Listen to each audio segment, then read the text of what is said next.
Broadcasting from their world headquarters in Texas, it's the Arcade Repair Tips Live Show. The show that discusses arcade repair, restoration, news, and more. Now, here are your hosts, Tim and Jonathan. Hello everyone and welcome to episode 106 of the Arcade Repair Tips Live Show for December 2025. My name is Jonathan Leung. I'm the producer, director, and editor here at the Arcade Repair Tips video series.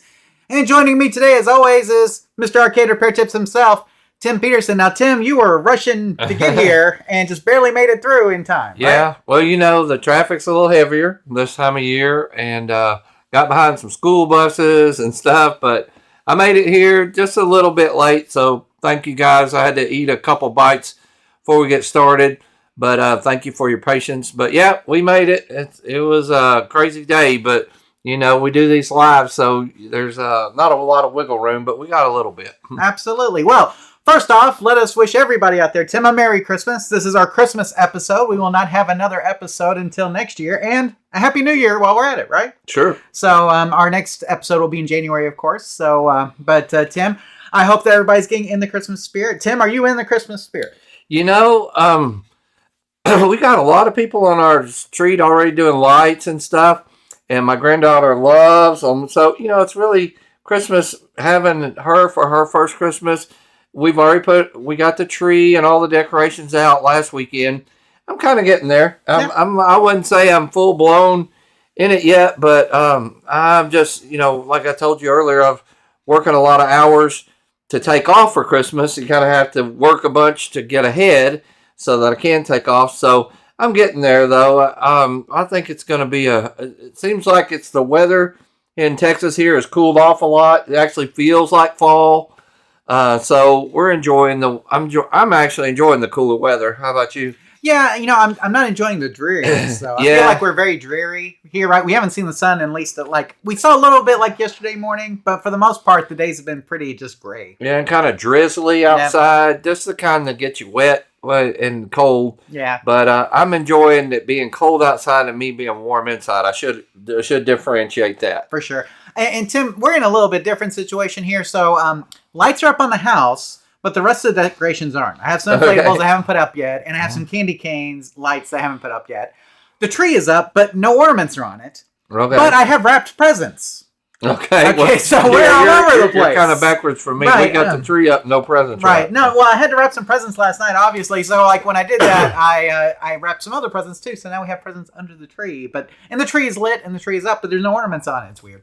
So, it's just kind of, we're doing this in stages, Tim, and you know how it goes. And with Thanksgiving and December just kind of mashing right up against each other, we didn't get a whole lot of leeway, in between. And so it was kind of tough. I try to enjoy Thanksgiving. I try not to get, I know people put their tree up 2 or 3 weeks ago, and I'm like, no, let's get through Thanksgiving first. By the way, how was your Thanksgiving? It was good. We had a good Thanksgiving. Watch football, Tim. Yeah. And speaking of football, this is the pregame show for the Dallas Cowboys and Troy Lions tonight, right, Tim? All right, that should be a good game. So anyway, but how about yours, Tim? How was your Thanksgiving? It was good. A little bit different this year. We started later, which I wasn't sure how I'd loved it. It actually, we always host, so it gave me more time to kind of sweep the patio, get the yard cleaned up and rake a few leaves and stuff. What time did y'all eat? We didn't eat till 4. That's about when we eat usually. Really? Yeah, 3 or 4. And I liked it because, and also then when we used to eat earlier, like at noon or 1 o'clock, by 7 or 8 o'clock, you're hungry again, but you don't really want to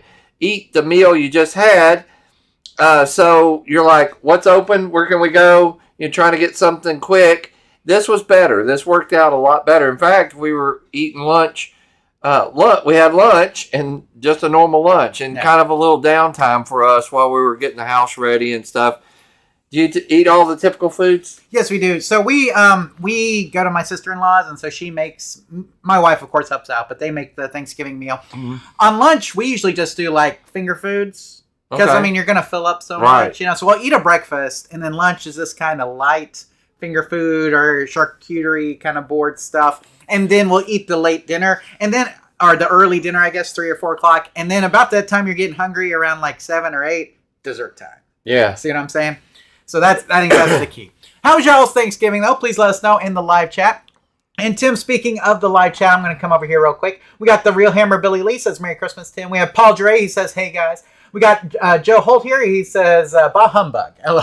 So, he's not quite in the spirit yet. I understand it's early December, so you may not be there yet. It takes me sometimes a little while to get there, too. So we hope that you have a great one. Tim, I will talk about New Year's. I don't know about your 2025. Hopefully you guys all have a good one. I feel like mine's been pretty rough, so I'm kind of looking forward to 2026. Let's bring it on.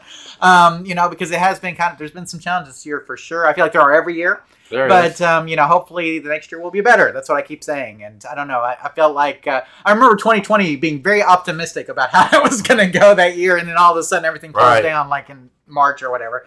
But hopefully we will all have a wonderful 2026, Tim. I am looking forward to that as well.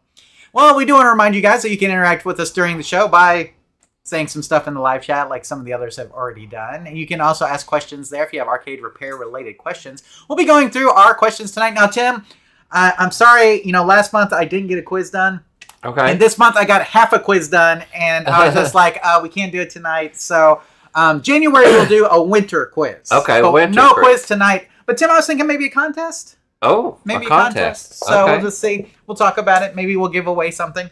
So anyway, but we'll go through there. Tim, we have Joe Flores here. He says, I am from Metro Detroit, getting ready to watch the Detroit Lions-Cowboys game. You see, now you are on the other side, my friend. Right. So we are trying to win tonight. He could be a Cowboys fan. In Detroit. Not likely. Not likely. So current photographs here. Christmas greetings. Thanksgiving was ace. This is what current photograph says. Okay. I think that's good. That sounds good. Yeah. So no, we love Thanksgiving. Thanksgiving's awesome. Man, I tell you what, there's nothing like watching football, getting a full stomach, and then watching some more football. Well, so that's basically what we do. My family, my in-laws, they're all about the meats. Yes. My father-in-law smokes meat. We get the Greenberg turkey, all the side dishes.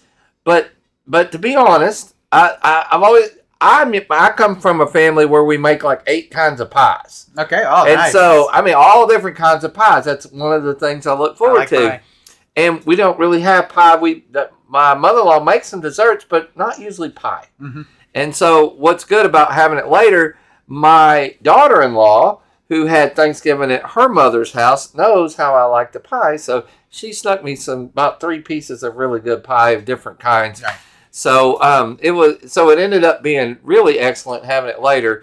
But I think I'm gonna just start learning to cook more and do my own pies. It can't be that hard. There's a great place in town that has pies. Just Pies. You need to go to Just Pies. It's good. Fantastic pies. If you guys are ever here in the East Texas area, Just Pies, Tim. And you can order them now. They're still taking Christmas. Okay. But I will tell you this, Tim. My family has pitched a pie Christmas to me. So what this is not just dessert pies, but somebody's gonna make a chicken pot pie. Oh, okay. We're gonna make a curry pie. Do you like curry? So my family's big on curry, and so they're going to make a pie with curry in it. Okay. I'll make several different kinds of pie. There'll be dessert pies too, but a pie Christmas. Just pie dishes, period. Well, that sounds like... I thought it was interesting. That's a pitch. See, I think on March 14th, we should just do Pie Day and have all kinds of pie. Absolutely. I love Pie Day. I have my Pie Day shirt. But anyway, we're getting off topic, Tim. All right. Coming back over real quick, we have Tex JYT says, Cowboys beat Philly and Kansas City back-to-back, so it was a great Thanksgiving. There we go. He's with us, Tim. That's right. Philly, and we beat Philly, and we beat Kansas City, Tim. I was really sweating the Kansas City game, just saying. That was some... there for a while, at least. Was some close games. For sure. So, we'll have to talk about that in the after show, and I really would like to get everybody's thoughts on the college football playoffs. Okay. And yours too, to see which team. I don't like I wanted the playoffs for a long time, just a preview. Yes. But I hate the way they did it. Me too. It's dumb. Yeah. I don't know. It just doesn't make any sense. We'll talk about that after show, though. Well, let me just say this: as a Texas fan. Texas should not be in the playoffs. I mean, you just feel that way? Yes, okay. I feel that way. So I know there's a lot of people who feel differently, but we lost to freaking Florida, Tim. It should be a 16-team playoff Agreed. Because my team, Oklahoma, will be in the playoffs, but they get to rest. Right. They don't have to play. Yeah, it's crazy. They don't have to play a conference championship game. Right. They get the weeks off. They're all healing up. They're drinking. I don't understand. Extra practices? Well, we'll talk about it more. After show, if you guys want to hear more football talk. We're done with football talk going forward, Tim. Okay, maybe we'll sneak a little bit in. But for the most part, it'll be arcade repair talks. That's why you guys are here. So let's go ahead. Tim, we don't have any more arcade repair questions in the live chat. I think we've actually caught up. So let's move into some actual arcade repair questions for this month. Now, Tim, this first one is from Brian, and Brian writes, my Spiderman arcade cabinet turns on, but the game won't play. The previous owner said it worked, so I don't know if something came loose or what. Can you help me? Now, Tim, he sent like 4 videos. What I did was I just took 2 pictures basically from those videos to kind of let us know what's going on here. So you'll see that one on the left, that the screen is blank. Okay, so that's what I wanted to show here. And he sent a lot of videos with the screen. A lot of the videos were like of the monitor chassis, which, I mean, it's good to see. But, I mean, he didn't really, like, it was just kind of a far view of it, right? And then we also have a picture of the JAMA connector, and you'll notice that the red light is on the JAMA board. So that means we are getting some power kind of to it as far as we know. Now, here's the thing. It turns on, but the game won't play. Previous owner said it worked, but we all know what happens when we move games, right? Right. Dan? When we move games, what happens? Well, a lot of things can happen. Well, one thing, but a lot of stuff can come loose when that happens. Sometimes you can remove the dirt. I swear some dirt just holds stuff together. Oh, for sure. And when that gets loose, but you know, this is a classic case of when we used to say the lights are on, but nobody's home. Yes. Because he says it turns on. Yes. Well, it doesn't really turn on if it's not coming on, right? Sure. It's all we're getting is the AC power. Right. Now, you'll notice, though, in the but monitor, we are too. getting some, yeah. Right. Go ahead. You'll notice in the monitor, I do want to mention this, Tim, that it looks like the monitor is lit. Yeah, it is lit. So the monitor is getting, like, we're getting a picture on the monitor, and we're getting a red light on the board. So in a way, we have, like I said, we're getting some power through there. Right, we're getting some power to the monitor. We're getting power to the game board. That's what I want to say. Okay. Now, are we getting the question is, are we getting the correct power? Sure. And a lot of times when that gets shifted, the power supply, we've all tweaked them before. You barely turn those things. Right. So getting shaken, moving down the road, whatever, it could easily just be an adjustment of the power supply. Right. He said check his voltages. We always say always start at power. So we know we're getting some power, but are we getting enough power or the correct power? Sure. So we want to start at the power supply. We want to tweak it, make sure that we're getting the right voltages out. And then if we're doing that, if it's the monitor, we know the game will play blind. We're not hearing gameplay. We're not able to coin it up. We're not able to start. Then we have to start, and we have power going to that board. Right. Then we have to start looking at the game board itself. Right. That is probably the issue. But real likely that something just could have come unplugged, undone, a wire, like a voltage wire or something, like a power wire or something could have come undone, a connection. There's a lot of stuff that we could check, but that's where we're going to start at. We're going to start at the power and make sure it's right. And I would want to make sure everything was plugged in and operating like it should. Check your fuses, stuff like that. Yeah, he does not say if the game is actually playing, Tim. Like, right. He just said, so he did send the picture of the board with the light, or he sent a video with the board and the light. But I don't think in any of the videos I heard anything. Like, I didn't hear the game playing. So to me, it's kind of like we're leaning almost towards a game board issue in a way, possibly. That would be my initial guess. Right. But I would check that voltage and make sure it didn't get jarred in the wrong direction, either too high or too low, and cause it not to work. Oh, Brian's here. He says, that's me. Should I turn the adjustment up on the power supply? So here's the thing. Don't do that willy-nilly. What we need to do is make sure that we check it with a multimeter to make sure that the voltage is good.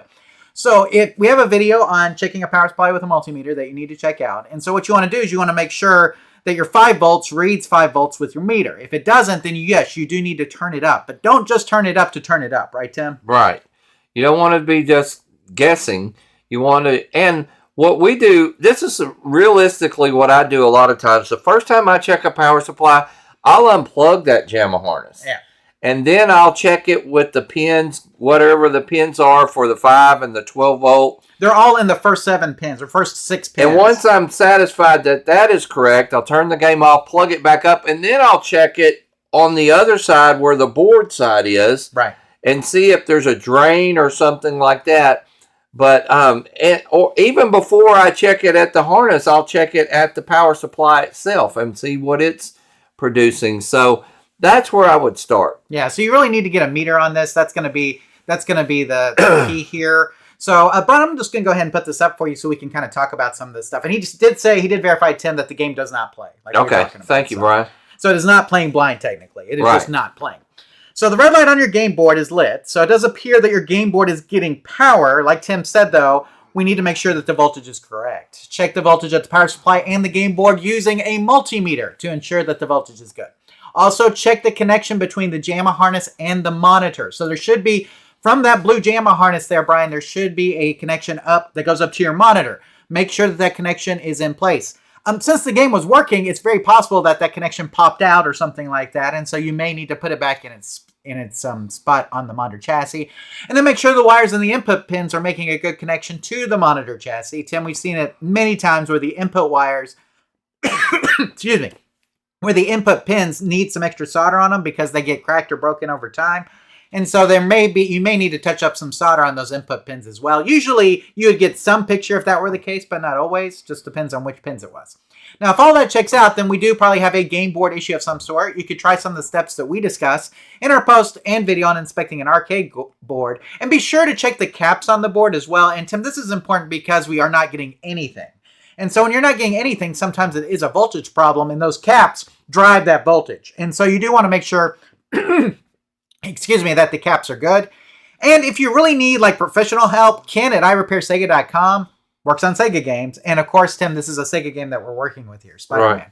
Now, this is a System 32 Sega game, Tim, so this is not a suicide candidate. That was what I thought, like right off the bat. I was like, maybe this had already suicided.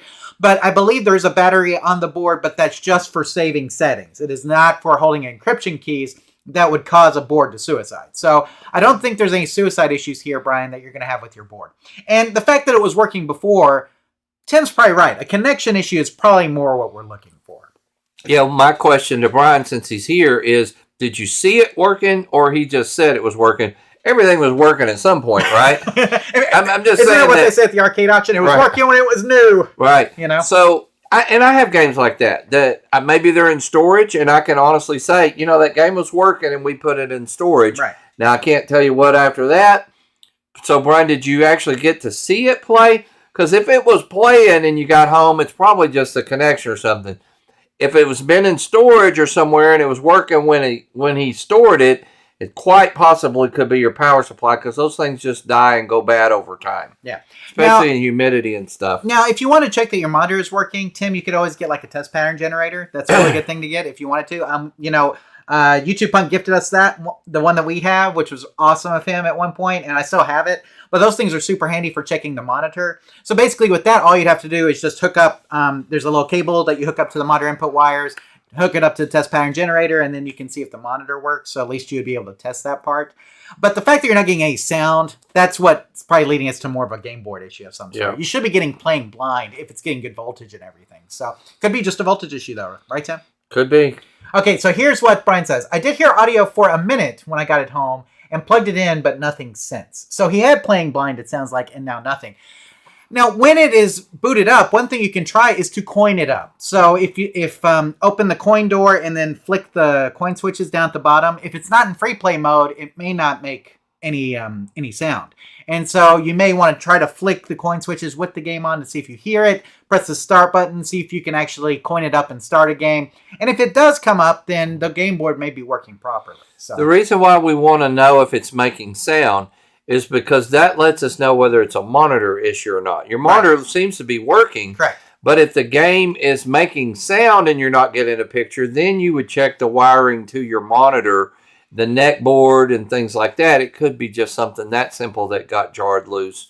But if it's not making sound at all, then we're going back to your board or power supply. Correct. So, and he says, no, I did not see it play. Okay, but he said he had no video even when he had the sound. So, okay. So no video, sound and no video is usually what we call playing blind. We have a whole video on that, and that's typically because your monitor is not working. In the videos you sent us, it looks like the monitor is working, like Tim's mentioning. So if that's the case, we're looking at game board, we're looking at voltage going to game board. Those are going to be the first places to start, and we're looking at connection from game board all the way up to the monitor chassis. Okay, so there should be about 5 wires that go red, green, blue, ground, sync that go from that little blue JAMA harness connector all the way up to the monitor. Make sure those are connected properly as well. So anything else, Tim? I don't think so, Brian. Keep in touch with us. Just troubleshoot the best you can, and if you need some follow-up, just email us and we'll get back with you. Absolutely. So do some of that troubleshooting and then shoot us an email back. Let us know what you did and what happened and all that good stuff. And maybe we can try to help you out further from there. Just some good things to try. Again, Don't just turn up that voltage just out of the blue, though. Make sure you get a multimeter on that. And Tim, I've seen some good deals on multimeters. I believe Woot.com, which is a subsidiary of Amazon, had one for $10, which was an EX Tech, which is a good brand or good enough brand for you to work with.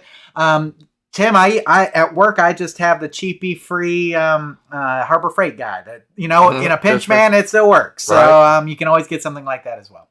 So Text JYT says reseat the edge connector. You can do that as well. So the little JAMA harness, you can try just pulling that off, putting it back on, see if that makes a difference as well. So, okay, I think we're done with that one. Yeah, I think and Brian's here. Brian, stick around. Thank you for being here, Brian. Yeah, hopefully you enjoy the rest of the show. So it's always great, Tim, when we have the people here that we're actually answering the questions. Right, because we always usually have a few follow-up or questions that aren't answered just from the original. So thank you for being here. Absolutely. So hopefully you can stick around and we'll answer some more questions and maybe you'll learn some more stuff. So there we go.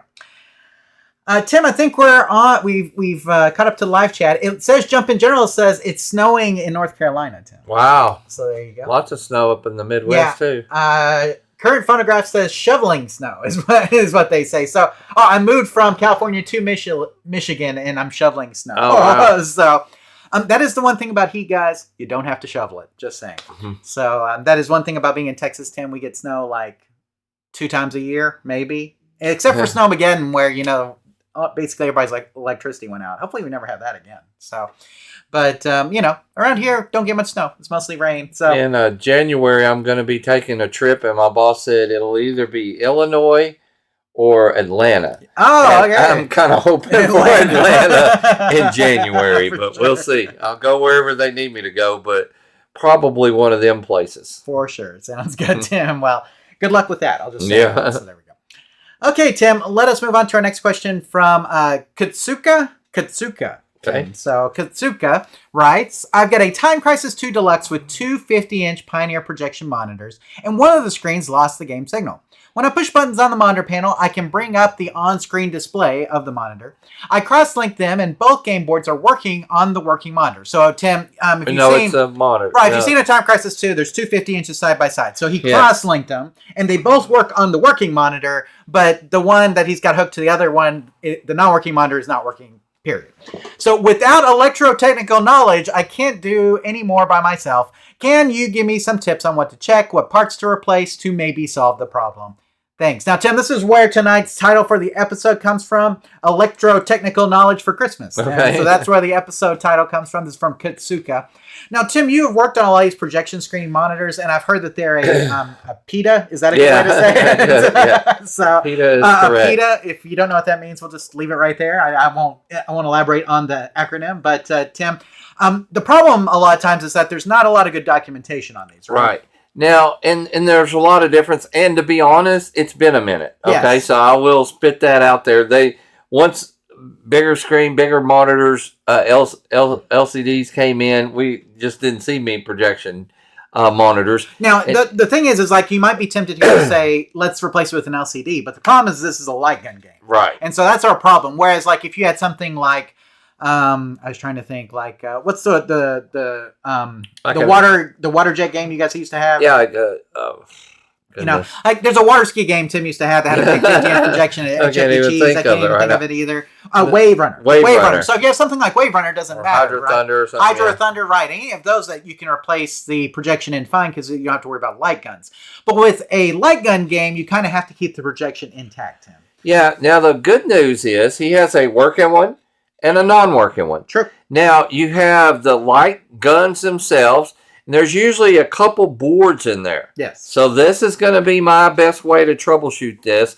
And remember, I'm not a projector TV expert, but anytime I had that, I could usually narrow it down to a certain board. Yes.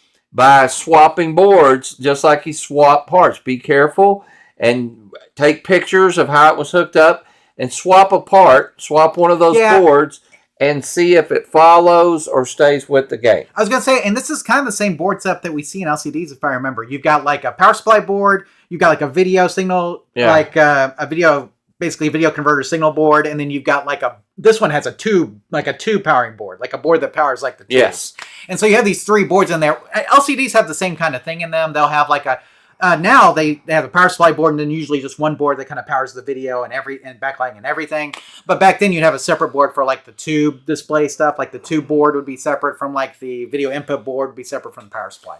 So what you're saying is just kind of swap those boards around and see if you can figure out where the problem is. See if you can figure out where the problem is. Now, once you get that narrowed down, you can buy. Man, they sell a ton of those boards on eBay. Okay. And the specific parts and boards. Right. Or you can look at that board and look at the caps and stuff. It's usually capacitors or something that's bad. And lastly, I will say this, that there were a ton of projection TVs back in the day. So if you have any kind of TV repair shop still in your town, they probably will know how to fix it. Yes. And I've had a couple when I worked for Chuck E. Cheese that just stumped and, drove me crazy. And I took them to the TV repair shop and said, here. Yeah, it was, what game was that? I think it was a Star Wars. Yeah, Star Wars had one, yep. And I took it to the local TV repair shop and they fixed it, no problems, and pretty reasonable. More than trouble I spent trying to figure out what was wrong with it. Yeah, I bet Michael would be really good on this. Michael I should have reached out to would Michael. be good. I was about to say, should have reached out to Michael on this. Michael, if you're watching, hey, how's it going? Should have reached out to you on this one. Didn't even think about that. Yeah, But, I would definitely reach out to him because those were so popular and they're basically TVs. Yes, they are TVs. Yeah, they are TVs. Yeah. So, I mean, they're, like I said, they probably have more in common with LCDs than they have with traditional tubes, even, I would imagine, just because of the board setup and the way they're displayed. But, yeah, so I think that's really good advice, Tim. I don't know if Paul has much experience with those, though. Yeah, it's a different animal. Yeah. So I'll go ahead and put the slide up here, Tim, so we can talk about it, though. So great troubleshooting so far, Tim. He was able to do both game boards on the working monitor and confirm that was working. So since both game boards display on the working monitor, it sounds like an issue is with the monitor itself. Cracked solder joints are very common on rear projection monitors, okay? Check the chassis, touch up any cold cracked and or broken solder joints that you find, especially around the monitor inputs on the monitor input board, very important. And like Tim mentioned, any bad caps, always good to look at those as well. Unfortunately, there's not a lot of information out there on repairing rear projection monitors, and getting parts can be difficult. You can contact Namco, Tim. They're still around, namcoparts.com, and see if they can help you. Tim, as we know, there's a ton of these Time Crisis cabinets out there, too. For sure. And so, I mean, with that in mind, they probably have a solution for you. Used to sell a conversion kit, but I can't find it anymore, so they probably ran out of stock on it that would let you do that. But again, I don't know if that worked with Light Gun Games, because Light Gun Games, totally different thing. But if you contact Namco Parts, they may be able to give you some ideas.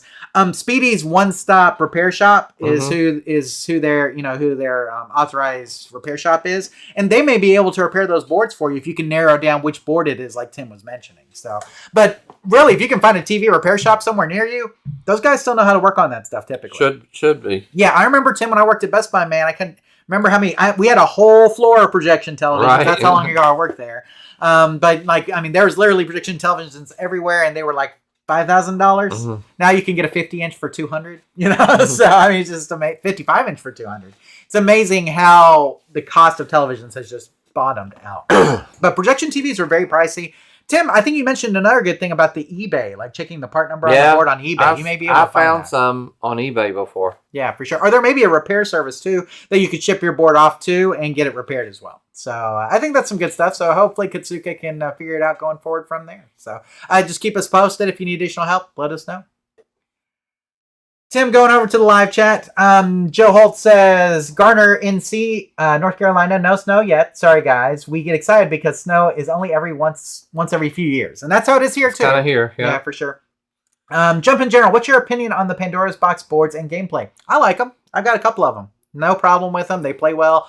Some of the emulation's a little wonky. You're going to expect that with any of the single board computer multi-game stuff. I mean, that's pretty common. But, I mean, for the price and, if you want to have kind of a MAME setup without a MAME, then it works really well. I mean, I think it's easier than MAME for a lot of people, and it plays most of the games that people want. So, I would agree. Yeah, there you go. Text JYT, the problem with Pandora's Box, other than the overkill with the 3,000 games, is that some of the ROMs don't play well. And that's the problem. Usually they're underpowered, and so they're not going to play all the games you want, but they'll play most of the stuff you want to play, and usually they'll play fine. So, current photograph. I bought a Pandora's Box. I was very disappointed with quality. Yeah, it just depends on which one you're getting. Don't get the low end one. Get like a higher end one. You're going to see better results with those. So, you need to be spending at least $60 probably to get like a nicer one. And up to the $100 range, like spend a little bit more. You'll get one with a little bit better processor. It'll make a difference in the emulation. And of course, if you don't want to go emulation route, there's other ways you can go too. Of course, you can go MAME with computer, or you can go with the, there's so many different options now. You can do pretty much anything. So, Real Hammer Billy Lee, Pandora's boxes are pretty good for what they are. The official ones by 3A Games are the best ones. Unfortunately, 3A Games was sued by SNK, so they have ceased production on them. Yeah, so some of the ones are better than others. There's a lot of clones out there. Really hard to tell which is which. So it's up to you. But I mean, I've got some, Tim, and I'm fine with them. Like I said, for what they are, they're fine. So, I mean, don't expect it to play perfectly. It's not the actual game board, it's the emulation. But, for the price that you're paying and the number of games you get, I really think you're getting a good value. And Tim, I've been buying the R36S handhelds. Like, I've been buying those for friends and stuff like that, and I like those. Have you seen those? They look like little Game Boys, and you can play up to... They even play Nintendo 64 games on them, and pretty well. So, yeah, those little handheld guys. They play MAME games and other things as well. Maybe during the break, I'll go grab mine so you can see it. So, if you want to play some stuff at home and you don't want to break out the entire arcade or Pandora's box, it's a good it's basically a really nice Game Boy, is what it is. Really nice Game Boy. So, let's see. I'm trying to Peretta Blaze, Tim. I'm going to say, hey guys, how many standard games can I run safely on one standard household circuit breaker? So how many games can you run on like a 15 amp circuit breaker, Tim? 3 or 4. Yeah, I think 4 safely. You could probably do 5. You're pushing it there. I wouldn't do more than 4. Yeah, I think on mine, Tim, I usually do. Yeah, I think I have about... We shot a video on it. We did shooting a video on what is that? What is it? Voltage and arcade games, something like that. Something like that. Where we talk about like how much they use and everything like that. So you can kind of look at that video. But really, 4 is probably the sweet spot depending on the games. Now that's 4 standard games. If you're going with like driving games or like stuff that takes a lot more power than that, then you may want to limit it to like 3 or 2, depending on how much power the games are pulling. So, but for standard, just regular 25-inch arcade games, I think you can fit 4 pretty safe. 5's pushing it. And if they're classics, you may be able to go 5 more. Like Donkey Kong didn't take very much compared to like Blitz Showtime, for instance. There's a lot of difference there. So, but yeah, 4 is probably the sweet spot for that. I think so. So. Okay. I think we're caught up, Tim. Okay, let's go ahead and move to our next question from Trish. And Trish writes, Berzerk plays blind, but not totally. There are horizontal lines of different colors on the display. Any ideas would be helpful. I checked the neck board is seated. Okay, so she checked the neck board, Tim, it's seated. And here's the thing, it's playing blind, but she says not totally. There are horizontal lines of different colors on the display. Now, Tim, I did some research, and this seems to be maybe a board issue. Right. Okay, because horizontal lines in different colors, Tim, doesn't sound like a monitor. Doesn't sound like it's out of sync. Usually those would be diagonal lines and stuff like that. And not multicolored typically. Right. Like when you have horizontal lines of different colors, that usually is a game board issue. Right. So we're probably leaning more game board issue here, Trish, as far as Berzerk goes. Now, Tim, how long has it been since you worked on a Berzerk? I was trying to think of the last one we worked on. So it's been a while for Stanley's me. Garage. Yeah, I was about to say Stanley has. Our friend Stan ago. has one, of course. But I'll go ahead and just put the slide up here, Tim, because let's talk about it. Horizontal lines of different colors sounds more like a game board issue than a monitor problem. As always, make sure that the voltage going to the game board is good. We've already talked about that tonight. Check all the ribbon cables, Tim. As you know, so Tim, we see this with all games that have ribbon cables. Ribbon cables are a weakness, guys. Mm-hmm. So make sure they are all seated properly and that they're connected properly. Tim, we've seen this in Kicks. We've seen this in Tron. What other games have we dealt with bad ribbon cables in? Yeah, goodness. Plenty. So ribbon cables are always a weakness. Check all your ribbon cables. Yes, Kick. That's why they say Kicks. Pole position. Pole position, same thing. You can also try reseating the Z80 and the ROMs on the board as well. Like a lot of times when you're getting stuff like this, the Z80 for some reason is not kicking over, Tim. There's something happening, and so reseating it may help. And check your ROMs just to be on the safe side. Could be that too. And of course, Tim, we have our video on inspecting an arcade board. Now, the nice thing is that Berzerk has really good self-test and troubleshooting. So if you go to page 15 of the manual, it'll run you through the self-test, and you can, there's an LED on the board. It blinks so many times. It goes through several different checks when it does that. And if you read the manual, you'll see all those checks. Tim, I've got a link to that manual down below for Trish so she can check that out. Nice. The main thing you want to know that is if when it first starts up, you should get 3 quick blinks. 1, 2, 3. If you're not getting that, then there's some sort of processing issue right off the bat. And it could be a bad Z80. You should get the 1, 2, 3. And Tim, based on what she said and her description, she probably is getting there. But she's not getting past that. And there are more board checks that are performed as it goes. So if you go through the self-test, you should be able to narrow down where the problem is with the Berzerk board. So again, link down below in the show notes. Just click that link. Check page 15 for the self-test, and then you should be good. Tim, anything else for Trish here before? No, I don't think so. Yeah, self-tests are so great on boards because they can really help you narrow down the issue. Especially on older boards, it seems like they were really good at helping you kind of identify things. Berzerk is a great example of that. So again, page 15, watch those LEDs and the blinks on the board, and that'll give you an indication of where you may have some issues. So Trish, if you need any additional help, please let us know, and we'll try to help you out further. Okay, let's see. Joe Holt says, Pandora's Box, get rid of the naughty games and add a quality cooling fan. Yes, adding a good cooling fan is key because those things will overheat, I've noticed. Mine has the one that I bought last time has a good cooling fan on it. Tim, mine will hook up to the internet and let you download games. That's how fancy mine is. So if you guys have one of those. So you spend a little bit more. Yes, and it has Wi-Fi built into it. Nice. So you can spend a little bit more and get something super nice like that if you want to. So, Tim, let's go ahead and move to this next question from Craig. And Craig writes, my California speed will not start up. I get an error and then it starts over again and again and again. I have checked the power values on all the boards. All the main board LEDs operate correctly according to the manual.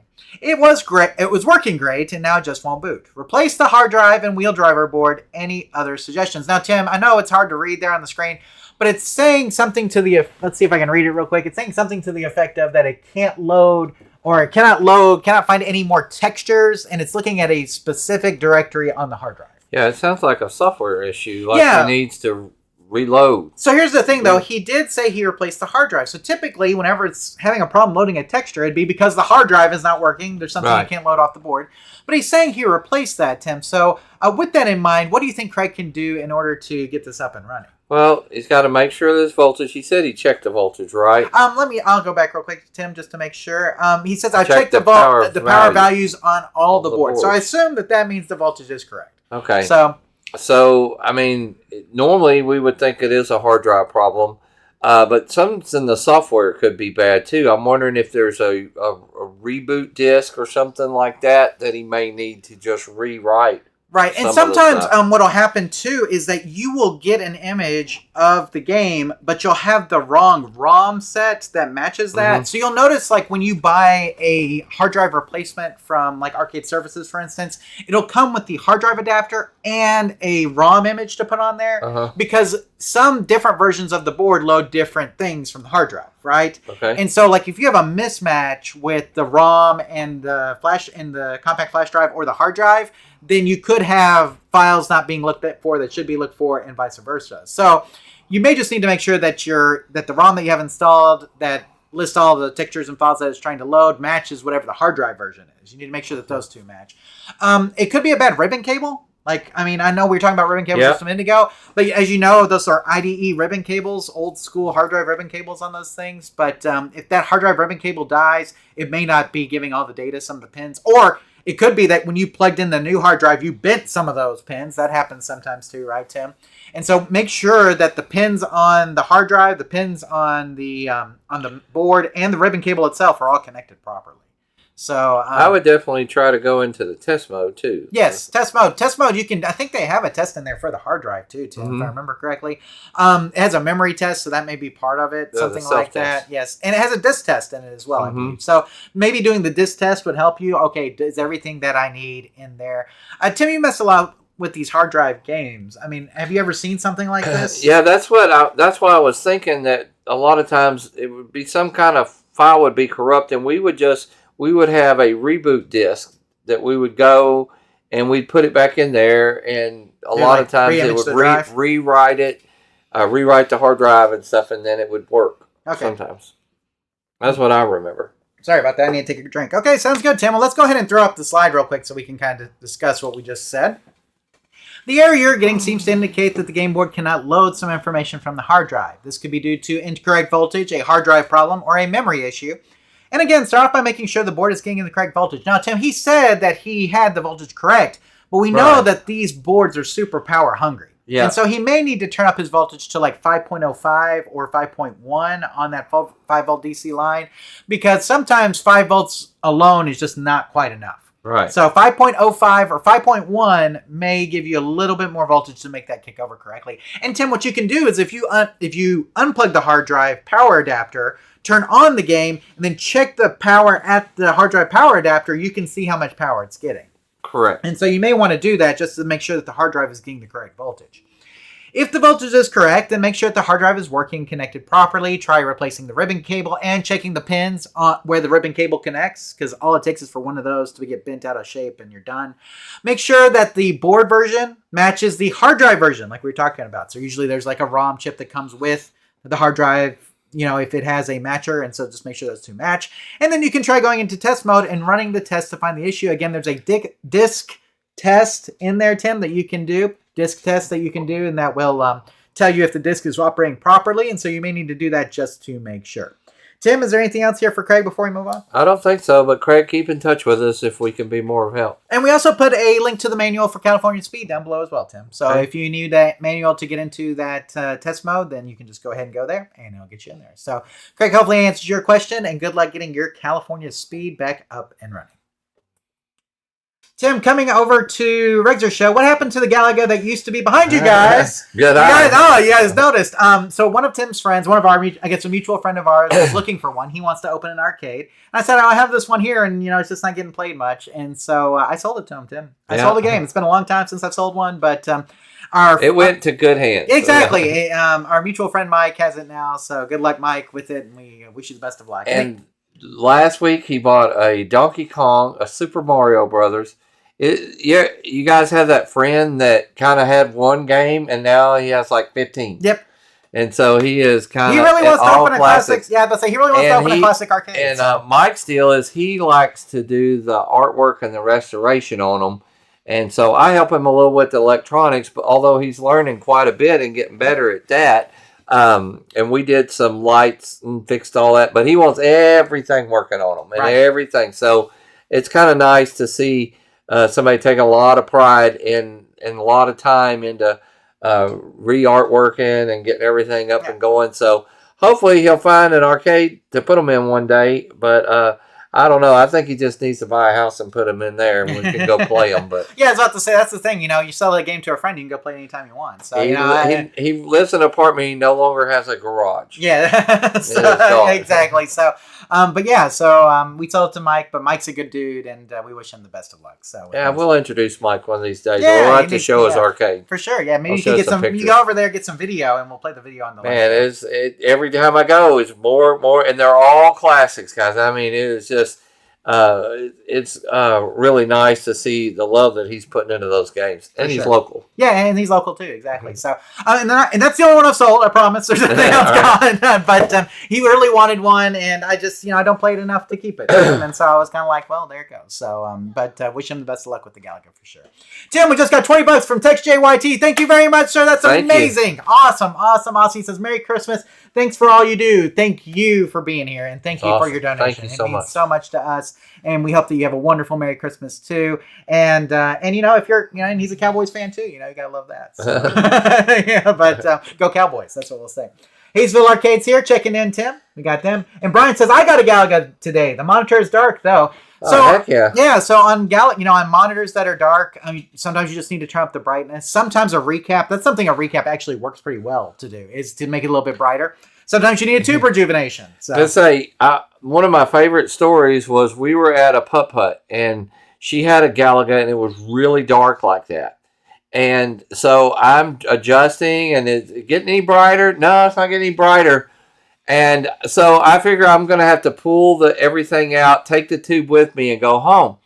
Well, I pulled out, it had a dark piece of plexiglass over it. When I pulled it out, there was about 2 inches, an inch and a half of dust on that thing. and and it was so evenly spread out that when I wiped it off, this bright monitor, because we had turned up the brightness so much, I'm like, turn it down. Anyway, make sure your monitor's clean. That was a funny. Yeah, he's saying, does that mean I'll need a new monitor? It's dark in spots, Tim, in spots. So it may have some burn on it. If it does have some burn, like Tim mentioned, a dark piece of plexi can kind of hide some of that burn, okay, as long as the rest of the picture is good. Tim, you would not believe it does wonders for Miss Pac-Man. If you've ever seen a Miss Pac-Man without a dark piece of plexiglass over it, oh my goodness, almost all of them have burn, right, Tim? Yep. It does wonders for that game. So a dark piece of plexiglass can sometimes help with that. If it's just dark, I mean, most of the time a monitor will either be all dark or not dark at all kind of thing. You know, it'll either be bright or the whole thing will be dark. Yeah, take a picture and send it to us. Yeah. So show us what you're talking about. Clean the monitor for sure. Like, get some glass cleaner, just clean the monitor. I never will forget how dark that monitor was until we cleaned it, and it was like bright. It was. And funny. Always use like the streak-free aerosol spray stuff. That's the best. It wasn't an inch and a half, but it seemed like a lot of dirt. It was definitely dusty. Yeah, so clean the bezel, clean the monitor itself, and see if that makes a difference. Remember, when you're adjusting the brightness, there are usually 2 brightness adjustments, one on the main chassis and one on the flyback. So make sure you're adjusting both. So we see our video on adjusting an arcade monitor for more information. Let's see. Seahorses all night, Tim says. If the monitor is dark, maybe change the CRT oil, Tim. You can do that. No, that's not how it works, I don't think. But nice chiming in there. So, but anyway. Okay, I think we're caught up, Tim. All right. But what a donation from TextJYT. Thank you so much. Awesome. Tim, we have one more question for tonight. Oh, okay. I can't show you that. No, I didn't see that. You didn't see anything. I have his presents on here, so I can't show him that. This is the last question. Like I said, no quiz for tonight, but maybe we'll do a giveaway of some sort. So here it is, Tim. I figured you'd like to chime in on this one. This is from John, Tim. Hi, I have your video series, and I find them educational. I do have a question. I have a Zaxxon game that the top corners are damaged. Do you have any recommendations to repair them? Now, Tim, the problem is that the top corners are damaged. Right. So at the bottom, you can get away with it looking a little janky. Right. But the top, you can't, right? Because people see the top. Yeah. So what can John do to repair these kind of janky corners at the top of his cabinet? We have always used and are a strong proponent of Bondo. Yes. Okay. And just like a car repair. And you can kind of goop it on there pretty heavy, but then you got to do a lot of sanding. So if you could make you some sort of mold or form so that you could kind of put it on there and then fill in, then you could break the form later. I mean, that's just one of those cabinets where it's kind of difficult. It's not a true round. It's kind of, and it's not really square either. No, it's not square. Kind of an angle. Yeah. So best bet is to just kind of make you a mold or Bondo it up and just kind of guess, and then you can just sand it down to where you feel comfortable. But Bondo works the best, and then you'd have to probably redo your side art with some of that grain looking stuff. Yeah. You know? So what would you use for the form? Like styrofoam or something like that? Yeah, I would use probably either that or just make you some clay form. Okay. And let it dry. That would work. Or just about anything. Even another piece of wood. Cut it up there and kind of envision a draw and what it would look like. And then maybe cut that piece of wood and then just kind of use that as the top, or you let that Bondo, while it's still dry, push down on it and kind of get it molded the way you want to. Yeah. It's a difficult one, but then again, send me a picture too, baby. It's not normally at the bottom you could just get some corner guards or something. Right. But up there it's not going to look right. Yeah, exactly. But be prepared. You probably lay it down. Work on it from the side like that and get it to where, I think as long as you get it to where you're comfortable, nobody's really going to notice it that much. Yeah. I don't think it has to be perfect. I think the bigger problem is going to be matching the laminate. Yeah. So, I mean, because that wood grain laminate like that, I mean, I'd almost just re-laminate the side. Yeah, or they make that contact paper like stickers that would go over it. But yeah, I would probably. So hard. Yeah, it's still going to be very hard. So I would probably just re-laminate it. Depends on how you want it to be exactly perfect, or do you want it to be just what's your what you just laminated like the top section, if you bought new side art and then laminated just like the top section, like the top like foot and a half of it, and then put the side art back on, I don't think anybody would notice because you'd only have like two little slits maybe on the side where the old wood grain meets the new wood grain. You know what I'm saying? Right. So you may be able to get away with it with something like that. Wood putty might work. Just be a little more Depends pliable, on the damage, I would say. Yeah, I said we don't know the pic. I'd really want a picture of the damage. See what we're talking about. Are we talking about just a hunk out, or is it a pretty good piece of it out? Where you actually, in some worst case scenarios, you might just put a piece of wood and cut it, and cut part of that off, and put the wood up there, and then fill over the wood crack where the crack is, where you put the two pieces together. You could do like wood putty with that. Yeah, exactly. So, maybe. Yeah, so depending on how bad the corners are damaged, you may be able to use wood putty and wood like we're talking about to repair them. If the damage is extensive though, you might need to add some internal reinforcement, wood blocks or metal corner brace or something like that, and reform the corners using Bondo.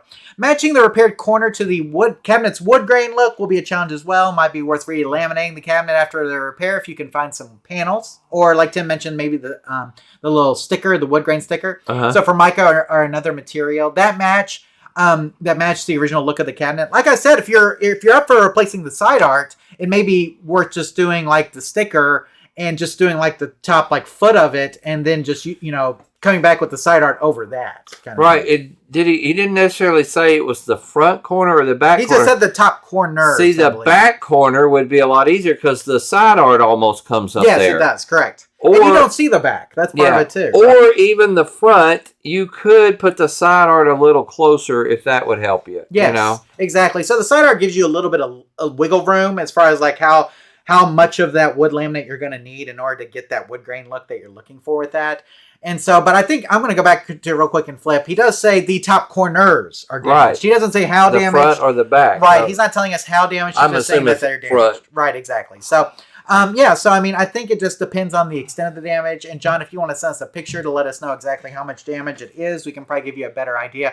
But you may need to form that. Wood block, I mean, cutting the wood piece and then just filling in the crack may be the way to go, just depending on how extensive the damage is. So, but Tim, I think you've got some good thoughts on that. Anything else before we move on? I don't think so. Okay, sounds good. So, John, hopefully that gives you a good place to start on your corner repair on your Zaxxxon. Keep us posted. Let us know how it went, and let us know if we can answer any additional questions for you. Tim, we got another donation. This one's from Joe Flores, $19.99. Wow. I like $19.99. That was a good year, Tim. I love that year. He says, Merry Christmas, Happy New Year. Thank you guys for all your help and expertise. I appreciate all your help. Thank you. No, thank you, Joe. You are awesome, and thank you so much for that donation. It means the world to us. I'm telling you, everybody. This is not Giving Tuesday. This is Giving Thursday, apparently. Right. So, no, we appreciate all you guys so much. Thank you guys for the wonderful donations. And, guys, donating via the Super Chat is a great way to donate. We have another way if you'd rather use like PayPal or something. You can go to arcaderepairtips.com/donate. If you go there, then you can donate via PayPal. And that is open all the time, Tim. And we do have thank you buttons, I think, on all of our videos. So anytime you guys want to send donations, please do. Tim, we don't... the amount of money that we make has progressively gotten less as we've been doing this. So, we make less than when we started out now. COVID was very good to us because a lot of people were stuck at home watching YouTube videos, so that worked really well for us. But now we're kind of past that, so we haven't had as many donations and things. So thank you guys so much for tonight. That's amazing. We really appreciate it, and it goes to me and Tim getting some food before the live show. Much. Basically, what the entire budget is. So there we go. Let's see. Okay. Let's see. CF on to Ohm is here and says, "Good evening, all, Tim." So, good evening. Good evening to you as well. So, okay, Tim. Well, this is the time we do gift exchange. Okay, I forgot one in the car. It's okay. I need to run to the car. Okay, it won't take but a second. Y'all can fill in, or we can take a 5-minute break. I just was noticed. I'm like, wait a second, I'm missing one. I bought one. I didn't buy everything at the same place. Well, I was about to say we've got so many Christmas gifts already. I feel like we've already got. I'm taking 5. I'll be right back. Okay, I'm gonna let him go out to his car real quick. Tim, be careful out there. It's cold. So, and while we're doing that, we can talk. I'm gonna fill time, Tim, as best I can. So come back. So Christmas plans. Hopefully you guys have good Christmas plans going on. Like I said earlier, we're kind of doing a pie thing, I guess, with my family for Christmas, which is a little different. All of the, as far as Christmas goes, what are you guys asking for? As many of you know, I got a Switch 2 this year, so I've got some Switch 2 games on my list and all that good stuff. Oh, John, what does your shirt say? So you'll be visited by 3 ghosts. We're using the arcade one. There we go. So, like this shirt a lot. Obviously, Christmas themed. So, I'm trying to go with that. So, there you go, Geek Light. You got it. So, looking forward, though, to Christmas and all the stuff that kind of comes with that. Trying to plan. Like I said, I think we put like 1 or 2 ornaments on the tree. Need to get all the ornaments up there. All the good stuff. Let's see. Text JYT. I went to Push Star Play Arcade in Louisville, and it was really good. We've heard really good things about that arcade, so I'm glad to hear that all the things are true. So, yes, it's guys, we always want to support all of our local arcades. If you've got a local arcade near you, just please go visit, support them, because we see, guys, I get so depressed by all of the little reports about arcades closing and all that kind of stuff, and so. With that in mind, if you have one near you and it's a good one, support them and buy a membership or something like that if you can. So, let's see. Okay, I think we're caught up on live chat. Tim's still getting the present, so I'm just waiting. Oh, I guess I should get Tim's present out while we're waiting. Check it out. Okay. So he asked me for some stuff specifically. So we've got it here. It's pretty big. So, but there were some things. He's getting a gift for Christmas. Oh, here he is. I got yours. So this is something funny. My wife just asked me the other day, why don't you wear sweatpants or jeans or something? I always just wear my work pants. Right. I'm like, nobody ever sees my pants. They just see my shirt. That's true. So now I'm walking across the street. Everybody's going to know. Got dress pants and a t-shirt on. Nobody cares. All right. Hey, the $20 I can get you some sweatpants if you want. So I've got plenty. Okay, I was about to say, or if you need something else. Let's see. Joysticks Arcade says, hello, everyone. How are we doing tonight? I had a machine that I bought that was not working. Accidentally dropped it. When I plugged it in, everything worked. So I have a new repair method. Hey. Rather be lucky than good any day. That's right. Rather be lucky than good. So let's see. Jeff Sutter, is that it? Question: what's the best adhesive for heat sinks on ICs? They have electronic adhesive that you can get specifically for like heat sinks. And sometimes you can get them. You can get them either I've seen them in like a syringe or in a strip. And so either one of those is good. Get something that's made for it, though. You'll see a lot of them. The same stuff that they use on like the heat sinks for SSDs now and things like that. Yeah. Should work just fine. Let's have a tube of it. I can't even remember what it was called. They used to have little syringes. Because we bought it at Radio Shack or somewhere that's no longer in business. You just exactly. Squirt it on there and do it. Any of it that's made for that should be fine. Yeah, you can see heat sink adhesive. If you look for that, you'll find it. There's no particular brand that we use. And like I said, sometimes you can get the strips instead that you put the strip on the heat sink, peel the other side, put it on the chip. You can get that as well.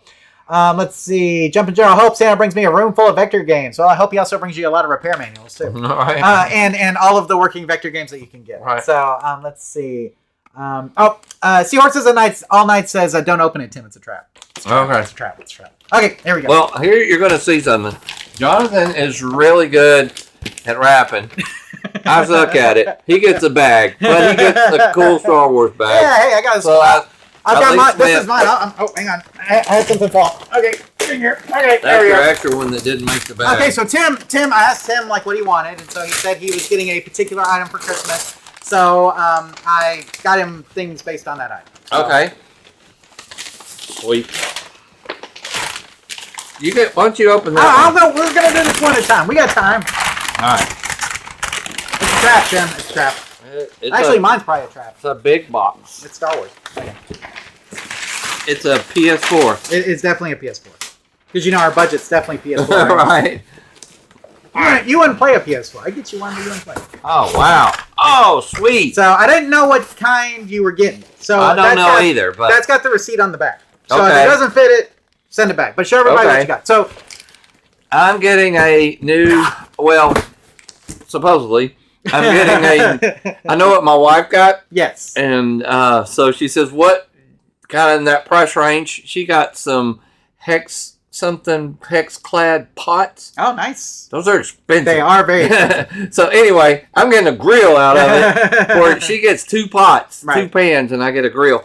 So Jonathan got me a Dallas Cowboys grill cover. Absolutely. And I'll tell you what, if it doesn't fit, I may just see what size it is and base my grill on this one. Yeah. Then. So I got the receipt back there. So if it doesn't fit, okay. Or if it doesn't fit your grill, let me know. That's for my size grill. So I was like, awesome. That's a pretty common size. Yeah. So I got a generic. It looks kind of generic, yeah.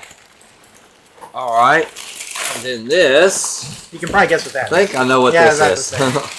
I wrapped it up. I gave didn't him want to kind of a break it. hint. Yeah, I didn't want to break it. Well, and you know, it's like the older you get, the less stuff you really need or want. Most of the time, if I just need it, I buy it. Yep. But I started thinking about it. Well, what could I use? And my grill is definitely worn out, and so are the utensils. Sorry, I wrapped it too good. I wrapped it too good. Like a mummy over here. Yeah, well, I didn't want it to break. Yeah, well, it wasn't going to break. Just tear it. You can tear it. It's okay. We're getting there. There we go. So, we got some Cuisinart. High dollar stuff. real stuff. That's so, right. I wanted to get you the nice one. Nice set. Okay, so that's yeah. the nice set. Oh, yeah. See, it's got don't buy the cheapy guys. Don't buy the cheapy guys. You know, right. don't and cheap it's out in on a the case, which I can put it up. Yep. And then if this gets wet or something, it won't hurt. Thank you, Jonathan. You're welcome. Well, you said you're getting a grill, and I'm like, well, I gotta get. That's really good. Grill Well, stuff. I will say. So let me say what Jonathan said, that he is going to a Dallas Stars game. I am. And let me tell you what. You cannot find any Dallas Stars game in Tyler, Texas, or Lufkin, Texas, or anywhere in between. It is hockey. We're not a hockey town. Right. Rally House? Huh? Rally House? Did you go there? No. Oh, okay. That's okay. Oh, check it out. Okay, let's see what I got here. I left the stuff. Oh, I like it. PlayStation shirt. I always get you Nintendo stuff, yeah. so. No, that's true. I don't have as many PlayStation things. Thank you, sir. I like PlayStation. Let's see what else. Oh. All right. So this, I was about to say, I need 1 million of these. I always get him some kind of tools, and I've gotten so much over the years. I got him a 25-inch tape measure. Oh, look at this. Which. That's what I'm talking about. So you didn't get the Stars, but yeah. I like this Cowboy I'll take the Cowboys, for sure. And it kind of has a lightweight, but yet warm. Oh, and you see, pockets are key. Pockets are key on hoodies. People who make hoodies, pockets. Oh, it's a hoodie. That stuff came from Target, and the tags are on there just in case it doesn't fit. Thank you. And then I have this one too, right? Yeah. Now that one came from. Now you may have this already, but I don't know why. Think so. Okay, here we go. Nightlight. It's a nightlight. Awesome. I thought it'd be fun, even if you wanted to put it in your. So I did not get you a shirt this year because I kind of overspent on the grill cover. The grill cover was more expensive, so I was like, no shirt this year, Tim. So, but Merry Christmas. Merry Christmas. So I'll throw up what I got for Tim's here, and thank you, sir. And here's what I got, Tim, and here's the links if you guys want to buy it too. Only if you're Cowboys fans, though. Right. I don't know, unless you want a big star. You might want to target practice. Yeah, that's a great thing to do, target practice with. Oh, my goodness. Yes, it is. So I got you the Cuisinart 13-piece wooden grill tool set, and I got you the Dallas Cowboys grill cover. Now, like I said, I don't know if you're getting a big green egg. If you are, send that back and then get something else, you know? Okay. But I don't know what I'm going to get, honestly. Yeah, I'm looking at a wood pellet and all kinds of stuff, but then I like my traditional grill. Yeah, I don't know. Too. I like the gas grill. I just sew it on and I'm cooking a steak in 2 minutes. I'm really tempted to get a Blackstone. Yeah. And the reason why is because here's the thing. So grilling is good, guys. But the thing about grilling is that all the fat drops down. Yes. On a Blackstone, since it's flat top, all the fat and everything just kind of sits right there. Yeah. You know what I'm saying? So it's really good. And here's the thing about a Blackstone too. You can do pancakes.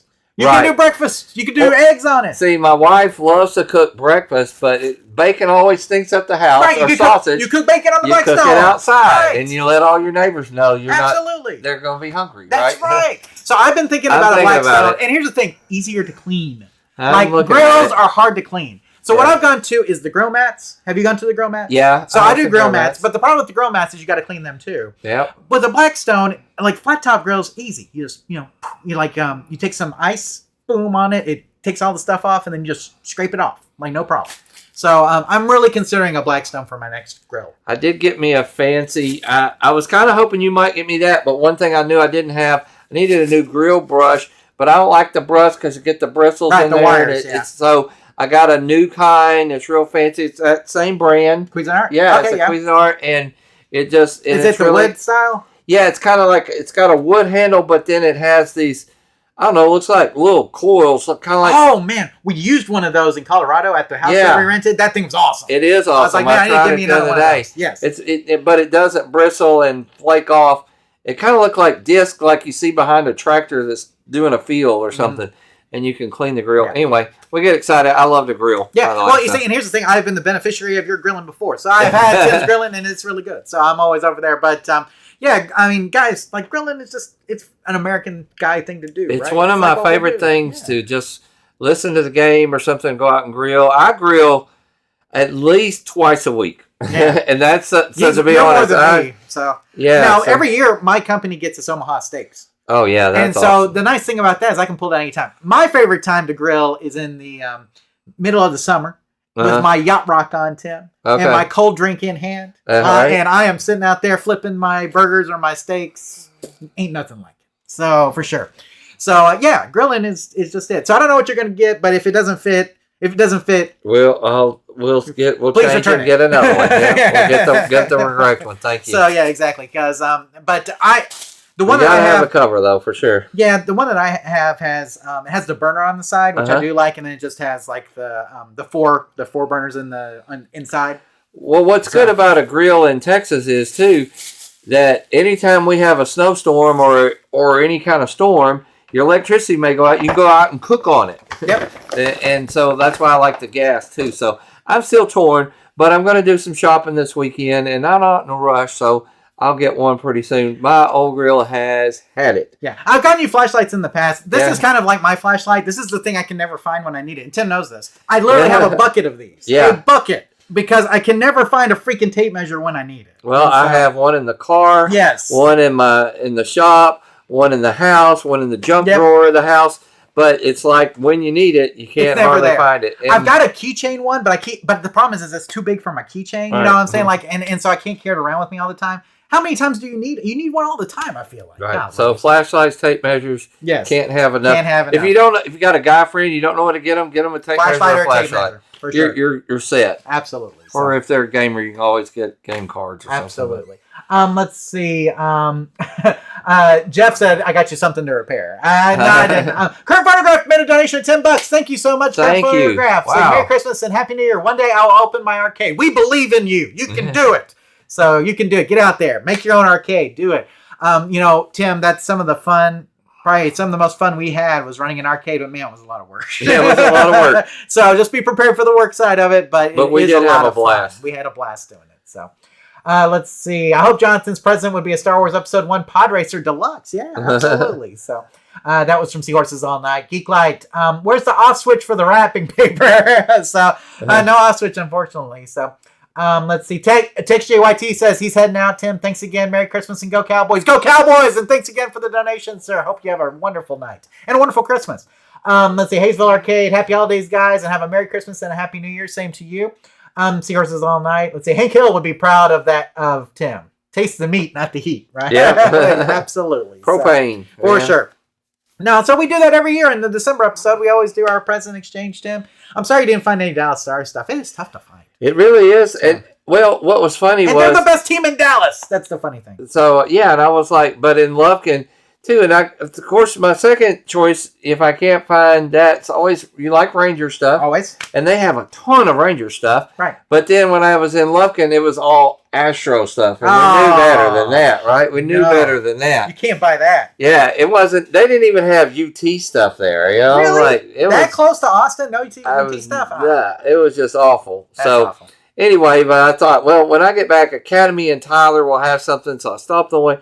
Nothing. Not a hat, not a sweatband, nothing. Golly. Nothing. But I was like, well, of course, I could have got it online and stuff, so maybe I'll do better. Every year, I swear, I'm going to get more prepared and do better. You got me perfect. That's perfect. Well, yes. You know what's nice when you have a friend, you just buy stuff that you would like. Exactly. It's easy. So if you would like it, I would like it. Exactly. So that's easy. That's what I did for Tim too. Mm-hmm. So no, I need a new girl, Tim too. So, but you see, like I'm thinking Father's Day, birthday, something like that. It's probably when I'm going to get mine. But well, like I said, had it not been for her getting the fancy frying pans and them costing on the Black Friday deal, was still. So I did not know pans could be that much. Speaking of pans, so my sister works for Lake Crusade.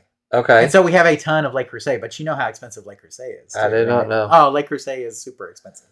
Maybe the live chat can tell us how expensive Lake Crusade is. Yeah. Like mortgage your home for a pot expensive. Oh, okay, wow. So, but since my sister works there though, I get a nice discount, and so that's her job now. Her job is working at Lake Crusade. So, but Lake Crusade is very expensive stuff too, Tim. So if you never get, but these, I mean, here's the thing though. If you've got a pot, my watch just came off. If you've got a pot that will last a long time, it's worth its weight in gold. Yeah. I mean, I love Cuisinart pots, but like the handle, the place where the handle attaches to the pot, I've had break before after so many like dishwashes, and so if you can find something that'll last forever, like some of this high dollar stuff, I'm telling you, it's worth its weight in gold. By the way, guys, make sure your wife is okay and wants an appliance or cooking stuff. Yes, big. Thank you. Yeah. My wife, this is what she really wanted. Yes. Had I just bought pots and pans, I think that would maybe, or a vacuum cleaner or something like that. Now, my wife appreciates and likes that kind of stuff. Yes. Not every woman does. Make sure you find out what she wants. See, my mom is like that. She actually put a Swiffer like wet jet on her Christmas shopping list. I'm like, right. Okay, Mom, yeah, I'll get it if that's what you really want. Right. Now, my wife is not like that, but there are women that are both, so don't get something like that without asking. Right. For sure. It may be taken in the wrong direction. Absolutely. Like you just want me to cook and clean around here or something, exactly. So be careful with that for sure. Tim, well, Merry Christmas. Merry Christmas. Let's go ahead and move on with some news for this month, Tim. So let's go ahead and look at this real quick. We have this one. Save your quarters for these 12 arcade bangers for whenever you're trapped in a bowling alley in the early 1990s. So, Tim, this article is all about arcade games that were bowling alleys in the 1990s. Okay. So, stuck in the smoky, chaotic 1990s bowling alley, Tim? If you are, AV Club argues that the dusty arcade in the corner was often the real rescue, offering classic coin-ops like Super Off-Road, Robotron 2084, Spy Hunter, and Dig Dug. These games turned dreary waiting into pure childhood joy. It's a nostalgic shout-out to the bowling alley arcades many of us grew up with, deserving more appreciation than we ever gave them. So, Tim, let's take a moment and see if you remember any of the games from the bowling alleys that you went to as a kid. I do. Yeah, I can remember some. So tell us some. I remember the very first time I ever played with a regular Mario game. Oh, okay, like Mario Brothers. Mario Brothers. Okay. I was at a bowling alley right near my house. They had, you notice that a lot of those games weren't the newest, latest. Right. So they were bowling were like what used to be hot at the arcade is now jumped over. So I'm trying to think that there was a Centipede that still got a little love. Right. Maybe a Miss Pac-Man over there. I remember a Frogger. And then there was a crane machine. We liked to play that crane machine a lot. That was kind of new. That was something that we didn't have a lot of in the 80s arcades was crane machines. I remember the bowling alley, when they got that, we thought that was kind of cool. But then as I got older and a little bit older, going back to that bowling alley as an adult, then it's like they had, later on, they had a Dragon's Lair, and then even later on, stuff like House of the Dead or something seemed like always in every bowling alley or something like that. What do you remember? Now, most of the bowling alleys here, Tim, have pretty updated games now. Like both of our bowling alleys here in town definitely have more upgraded games. One is a family entertainment center, Grand Slam. And then the other one is an actual bowling alley. But have you seen their game package? I have not seen it lately. I haven't been there in a long time. Yeah, it's got so where the arcades used to be, they opened up that whole back area and they had a Pump It Up and some other ones back there. They even had a Beatles pinball. Wow. Yeah.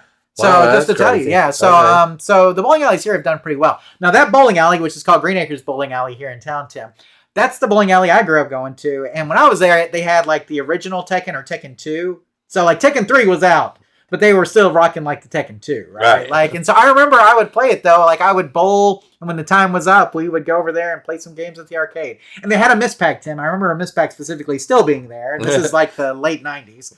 Or mid 90s, I guess. But I remember they had Tekken. They had a Tekken, like an early Tekken. They had Miss Pac. I want to say a Spy Hunter. I was supposed to say, I played it. I went to that bowling alley in the late 90s, and I remember I thought it was a Spy Hunter or one of that. What was the hard driving? Hard driving, yes. Hard driving. They had that one. Yes. I remember. Maybe a cruising. Yeah, I remember they had like a bouncy ball like turn machine. You know what I'm saying? Like because like the little self, like put a quarter in, get a bouncy ball kind of thing. So I mean, I remember they had some of, like you said, it was never like the tippity top best like latest greatest games. It was always something that was kind of like a little bit older or whatever. But you couldn't play them anywhere else. That's right, exactly. And you liked them, so you're like, For sure. So, I think Tekken was what I remember playing the most. But Spy Hunter, like it said here, that was definitely one that I remember playing there. Miss Pac-Man just seems like it was a staple everywhere. Everybody had a Miss Pac-Man that they were still holding on to. But let's see. Our bowling alley, this is from Alan Pinion. Our bowling alley had a Dragon's Lair. It stopped working because the coin box was too full, Tim. Wow. So, yeah, I mean, depending on where you're at, some of those games didn't get serviced very often. They wouldn't get coin dumped. And so they would fill up and nobody would be there to dump all the coins out, right? So, I mean, I'm trying to think of what game was always broken or like they never fixed it. I don't remember too many games being like super broken. For the most part, they were in pretty good shape. They were decent enough shape. Is that a good way to say it? Mm-hmm. Joe Holt says, no bowling alley in North Carolina. We had a versus Mario Brothers at the skate place. We tried doing the worm dance with skates on. So there you go. Yeah, skating rinks are another place that we've talked about games being at, Tim. Ours had a sit-down afterburner, Tim. Okay. So that's really cool. Sit-down afterburners. Nice. Fantastic. So... but like I said, they never seem to have like the latest and greatest. This in the article they talk about Super Off-Road and Robotron and Spy Hunter in particular, Tim, Dig Dug. Sometimes it was like that second tier of games. So like you'd have in the 90s you had the 5-year-old games. Right, exactly. Mm-hmm. Yeah. For sure. So it's just it goes to your memory.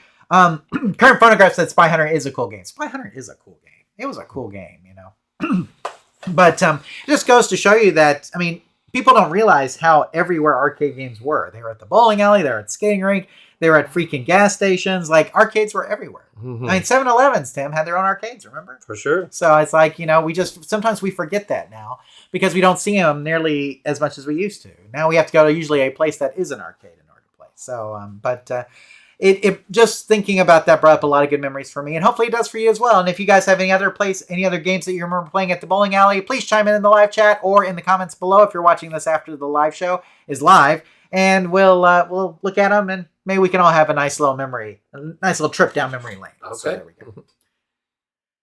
Tim, here's a sad story that kind of came up, and this is a game over $25,000 plus of stolen tech from a Kent arcade, Tim. And so this is, I believe this is in Washington, Tim. A truck carrying more than $25,000 worth of vintage video game hardware, including arcade machines, circuit boards, and spare parts, was stolen from Game Center Arcade in Kent, Washington.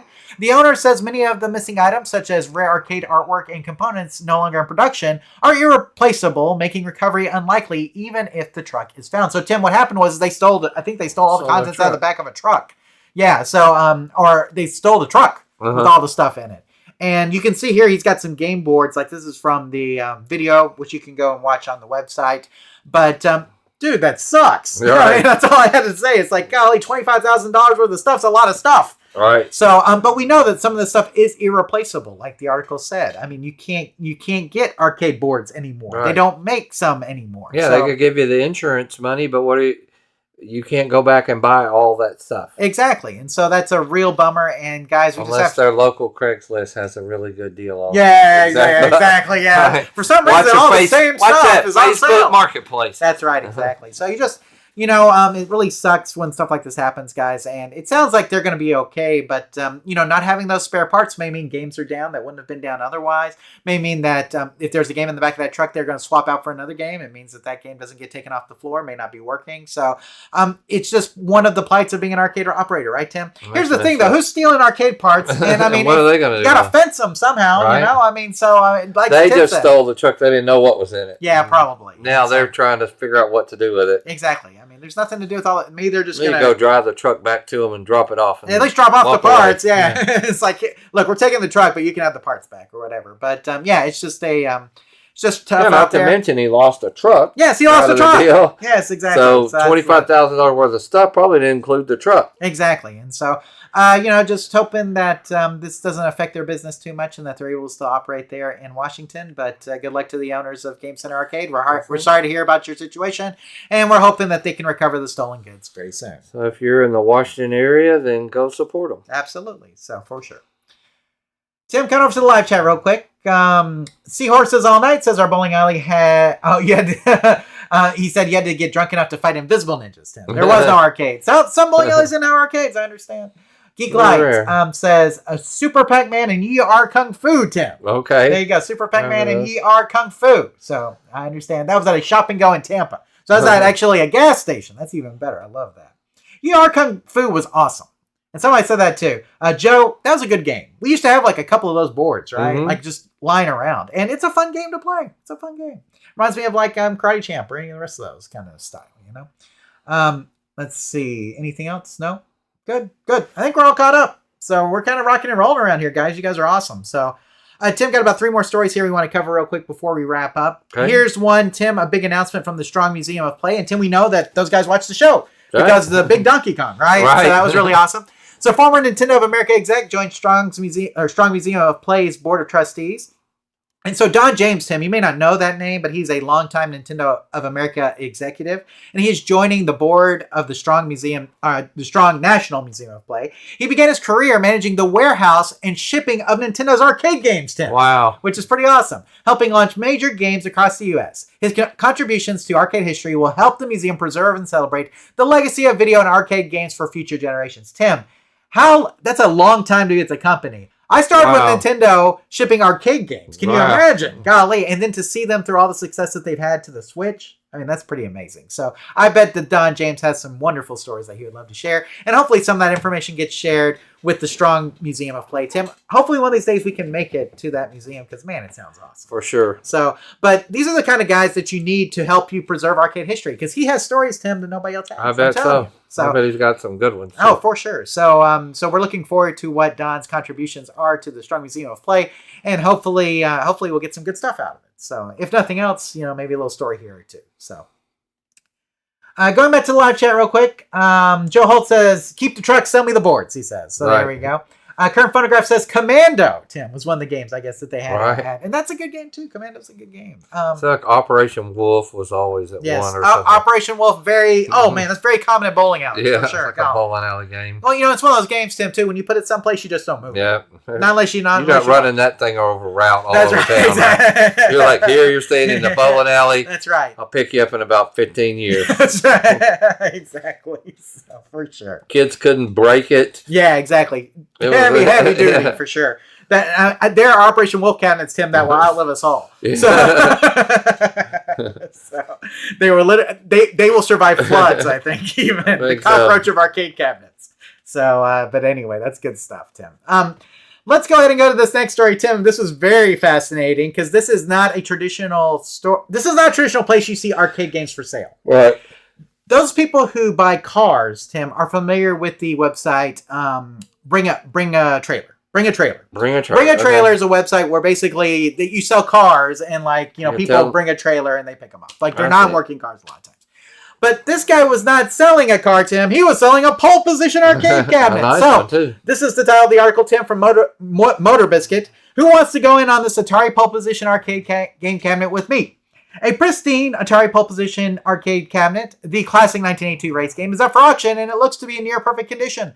The listing says the motor has been recapped, a new width coil installed, and the canopy plexiglass was replaced. That little curved plexiglass, which is hard to get. Yeah. The game is currently set to free play mode, no coins required. It's a rare chance to own not just a vintage game, but a fully functioning relic of arcade history. Now, Tim, when the article was written, the auction was at $3,000, and it eventually sold for $3,700. Wow. Tim, you used to have one of those. I know. I didn't get that much for it when I saw it. No, you did not. So now this $700. is pristine. And this was, again, on bringatrailer.com, Tim, which, like I said, is more known for car sales than anything.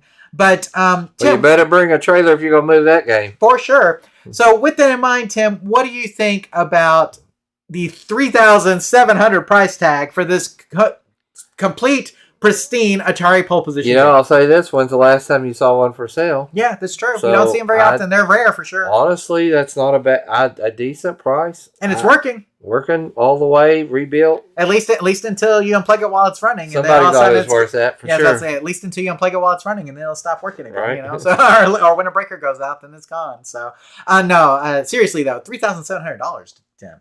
That's some good chunk of change for sure. So, I said you just don't see that sit down version very often. Yeah, Tim used to have one. So, and it went out on us like breaker blew like in the middle of a party, and it went out. And, I don't think we ever got it going again. You ended up selling it, right? Or whatever. I think so. I mean, we could have gotten it going. I think if we would have done like the Sense mod and some other things, we just didn't bother with it. I think you ended up selling it. It was too big for the game room, really. It really took up a lot of room. Yeah, it takes up a lot of room. So, but anyway, guys, there you go. So, what do you think of the $3,700 price tag for a sit-down pole position? Let us know. So, go back to live chat, Tim. How do you say that? Piades? How do you say that game? I forget what it is. Pleiades? Pleiades? Is that how you say it? I always called it Pleiades. I don't even know if that's he says was everywhere. Yeah. Pleiades was everywhere. That's Alan. So Pleiades was everywhere. I don't know the correct pronunciation. Honestly, I just called it that. Yeah, I think it is Pleiades. I think you're right. Okay. But like a lot of people call it kicks, quicks. We know it's kicks. So, stuff like that. So, but so Pleiades was everywhere. I agree. Pleiades. So there we go. Yeah. So, Seahorses All Night apparently is obsessed with a Star Wars Episode 1 racer. He says, I could buy a Star Wars Episode 1 racer for $3,700. Okay. Actually, it wouldn't probably cost you that much. I've seen them as low as $500. Wow. So, if that's a game that you're looking for. Now, again, non-working, but that's never a problem. So, there you go. Now, Tim, this next article got the most traction, almost 4 to 5 times the amount of traction we got on every other article this month. And I thought it was very interesting. Maybe it's just because it made some people mad. Maybe that's why. But anyway, let's go ahead and throw it up here, guys. This is from The Savvy Gamer. Bring back retro gaming. Why arcades would thrive in today's world. So arcades aren't dead and could easily thrive again by tapping into our growing craving for social in-person fun, according to this article from The Savvy Gamer. A revival of barcades and retro gaming lounges shows that classic games with drinks, music, and community nights hit a sweet spot between nostalgia and night out culture.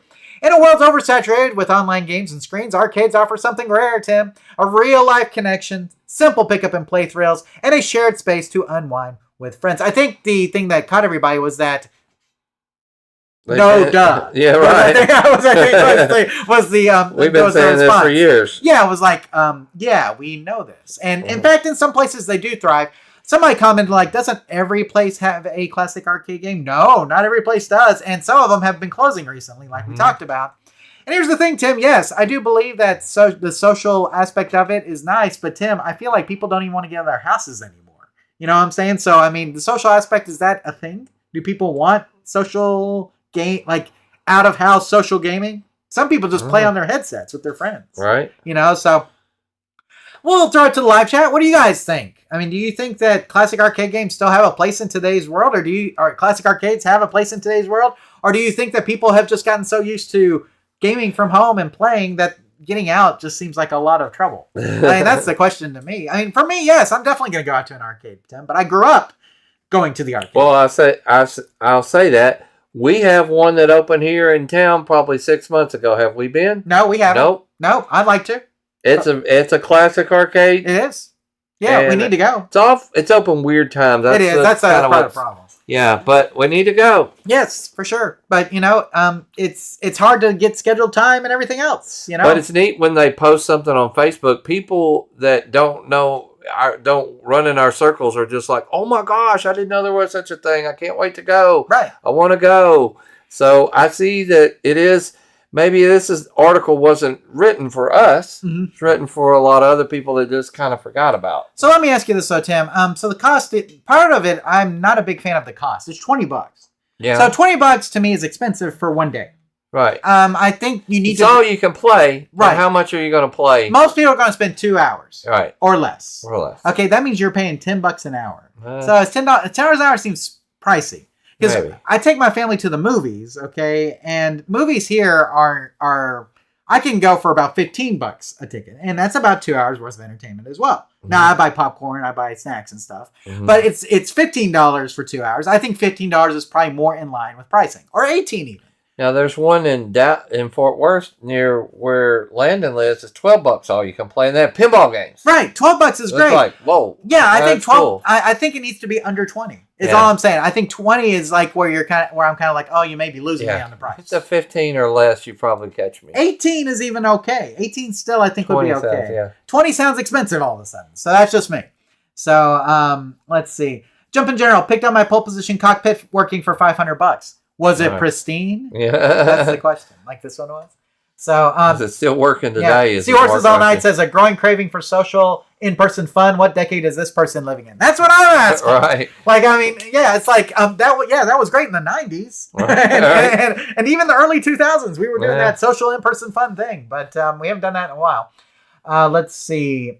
Yeah, Seahorses All Night, $20. I could buy a Star Wars Episode 1 Pod Racer Deluxe for that. No, you couldn't. But you can buy it on Xbox. Yeah. Current Photograph says my local arcade charged 7 credits per game. 7 credits per game. That's sounds like Dave and Buster's. Yeah, that's 8.9 credits. How much is that? I don't know. Just tap your card. I'm out in 3 games. That's why you go to Dave and Buster's on Half Price Wednesdays, Tim. I guess so. Always. So that's why you go on Half Price Wednesdays. So yeah. Take me 10 minutes to blow $20 instead of 5. You know what? I mean, we went to Dave & Buster's when we were in Colorado, and we got decent play out of like $20. I get $20 each to the kids. We got some decent play out of it. They got some toys at the. They got some things at the store and everything. So I mean, they were happy when they left. I don't know what happened to our Dave & Buster's. We were supposed to get one. Yeah, I know. And then heard nothing. Yeah, you know why? Dave & Buster's is hurting. Have you seen their stock price? I haven't looked at it. Don't look at it.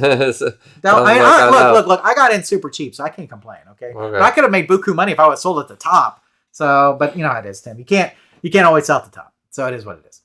Well, Tim, we're going to wrap up the show here. I think we covered everything. All right. And we even celebrate some Christmas stuff. So let's go ahead and do the wrap up, guys. Just a reminder, we want your arcade-related videos. If you want some free advertising for your YouTube channel, we're looking for people to submit short videos, 10 minutes or less, about arcade-related topics. Send a link of your video to questions@arcaderepairtips.com, and our staff will review it. If we like it, we'll use it during one of our live show episodes. Make sure to put in a plug for your channel so people know where to find you. We look forward to seeing your submissions. And Tim, we always put this out there just as a reminder that if you guys want some free promotion for your YouTube channel and you're like maybe just on the edge of monetization, just need a couple more subscribers, viewers, whatever, to hit that monetization threshold, let us help you out. Send a video over that's arcade related. And if we like it, we'll feature it here on the live show, maybe before or after, and get a couple more viewers your way. So this is a great way, again, to get you some free advertising. Great way to do it. We want to help you guys out. Again, send your submissions to questions@arcaderepairtips.com.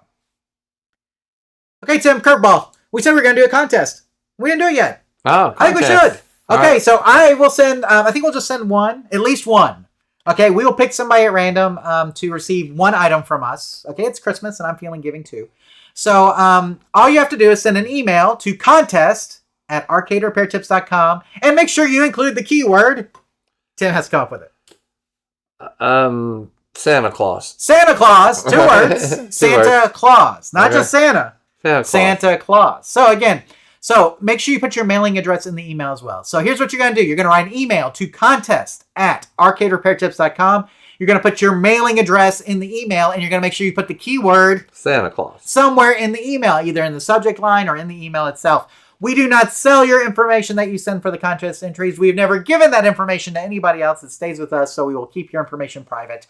But again, send an email, contest@arcaderepairtips.com with the keyword Santa Claus, 2 words, Santa Claus. Make sure you put it all in there. And we will pick at least one person at random to receive an item. So how's that sound, Tim? Merry Christmas. So instead of doing the quiz and somebody winning it that way, we're going to do it this way. Now, I'm glad you remember. I may wait a while to send it because UPS fees are really high right now. So we may wait. You may not get your prize till January until rates go down a little bit. But we will send you a prize, I promise, eventually. Tim, do you know that rates like triple during this time? I didn't know that. Yeah, USPS. USPS rates are ridiculous right now. We may wait till after the holidays to ship it, but we will ship you something. So, but again, contest@arcaderepairtips.com with the keyword Santa Claus, and make sure you put a mailing address in there because I need to know where to send your item. Okay, somewhere I can send it. Mailing address in the email.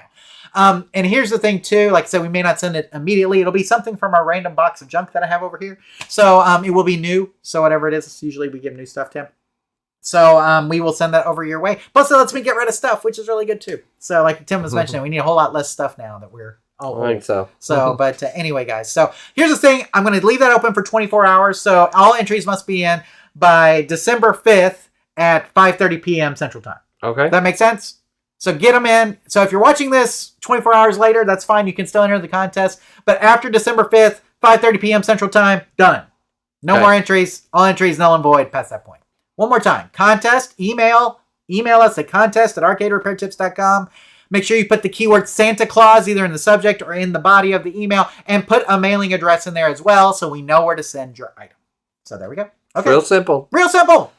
24 hours. Chances are good. Less than 24 hours now. You got like, 23 hours, something like that. Yeah. So send those emails in, guys. We love to see them, and we will, like I said, we will send you something good. It will not be a Star Wars X1 Powered Racer Deluxe Seahorses all night. So sorry about that. Yeah. But it's always good to have a running gag, Tim. Shipping's too much. Yes, shipping is too much for sure. I'm complaining about shipping on like a $15 Bring a trailer. Yes, bring a trailer for sure.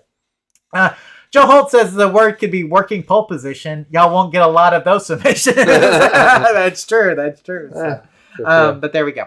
Okay, well, let's remind everybody of the actual ways to contact us here, Tim. We have our general email at questions@arcaderepairtips.com, questions@arcaderepairtips.com. The best way to get a hold of us is by emailing us at questions@arcaderepairtips.com. And if you put live show in the subject, we will save it for the live show. Otherwise, we will just answer it when we get around to it, or we may save it for the live show anyway. Sometimes we do that too. So again, questions@arcaderepairtips.com if you want to email us.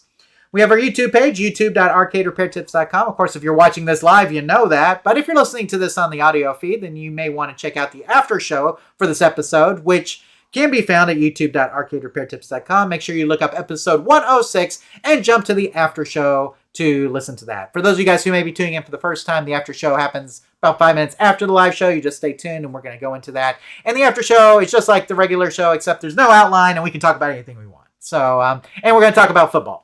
Just warning you up front. So there we go. Again, youtube.arcaderepairtips.com if you want to watch the YouTube videos from this episode and many others. And then we have our podcast feed, and you guys can listen to our live shows, our interviews, our question and answer podcasts, etc. on that feed. We have our Spreaker page at spreaker.arcaderepairtips.com. We have our Spotify page at spotify.arcaderepairtips.com. And we have our iTunes page at itunes.arcaderepairtips.com. And we would love for you guys to rate us. Give us 5-star rating on any of those 3 platforms. Or if you want to rate us less than 5 stars, that's okay too. But, shoot us an email and let us know. We'd love that too. We want to know how to improve if we can. Again, Spreaker.arcaderepairtips.com, Spotify.arcaderepairtips.com, or iTunes.arcaderepairtips.com to listen to our podcast, our audio podcast feed, or wherever fine podcasts are aggregated. Now, if you're just bored over the Christmas season and you want to throw us a bone, go to Spreaker.arcaderepairtips.com and just mash that play button on all of our episodes. That would really help because Spreaker, we get more from them because that's our host than we do from any other platform. So, wow. So Spreaker is where we host the website now, or where we host the podcast now. So if you want to go over to the Spreaker page and just hit play and just let it play for a while you do your holiday decorating and stuff, go for it, guys. So, and then we have our social media pages. We have our Facebook page at facebook.arcaderepairtips.com. And we have our Twitter/X feed at twitter.arcaderepairtips.com. My daughter keeps reminding me that it's no longer Twitter and that it is X. Daughter, I know this, but we still call it Twitter. It is still Twitter in our hearts. So there you go. Twitter.arcaderepairtips.com or Facebook.arcaderepairtips.com. Hey, Tim, you know something about social media? Yeah. We post something every day. Every day. Every freaking day there's something up there. And we're getting dozens of followers new every day. Dozens of followers. I don't know why. Every day we're adding dozens of followers. It's true. I don't know where they're coming from. They're just coming out of the woodwork. It's amazing. And I don't know. Yes. Somebody is requesting. There's some bots that are working for us or something. I don't know.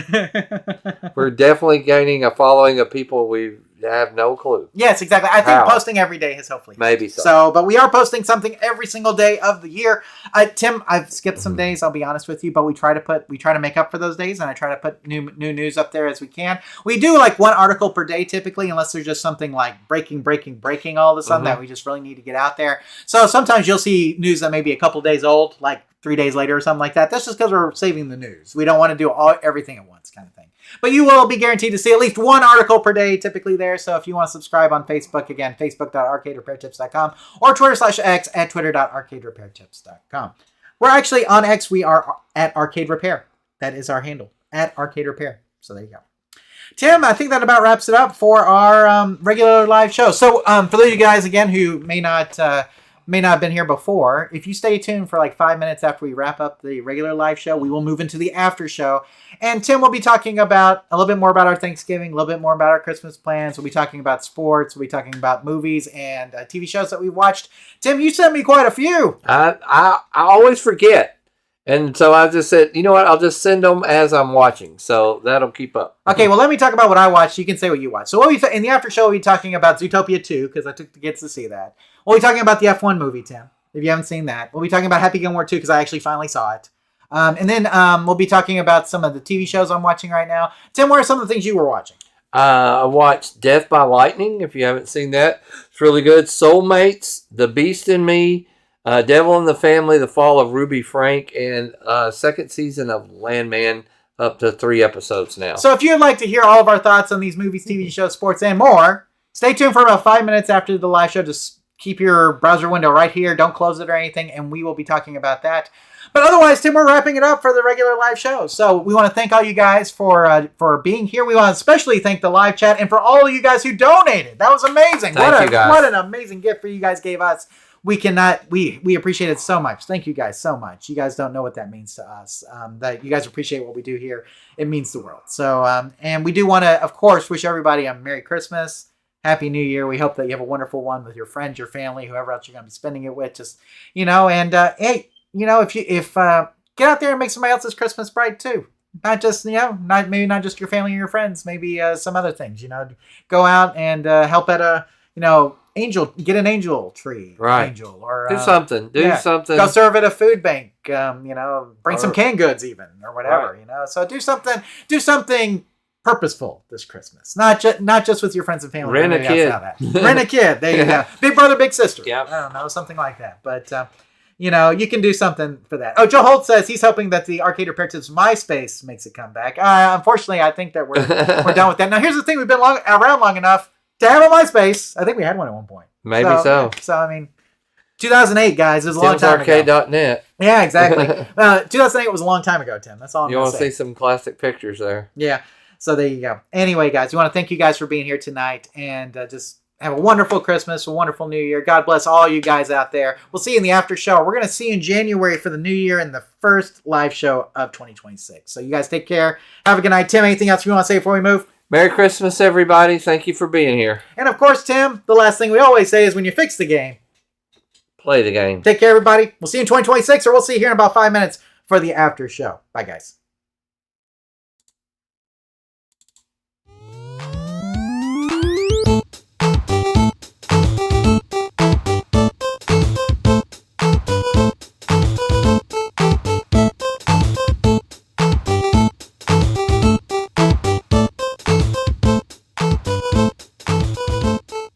Thank you for watching this episode of the Arcade Repair Tips live show.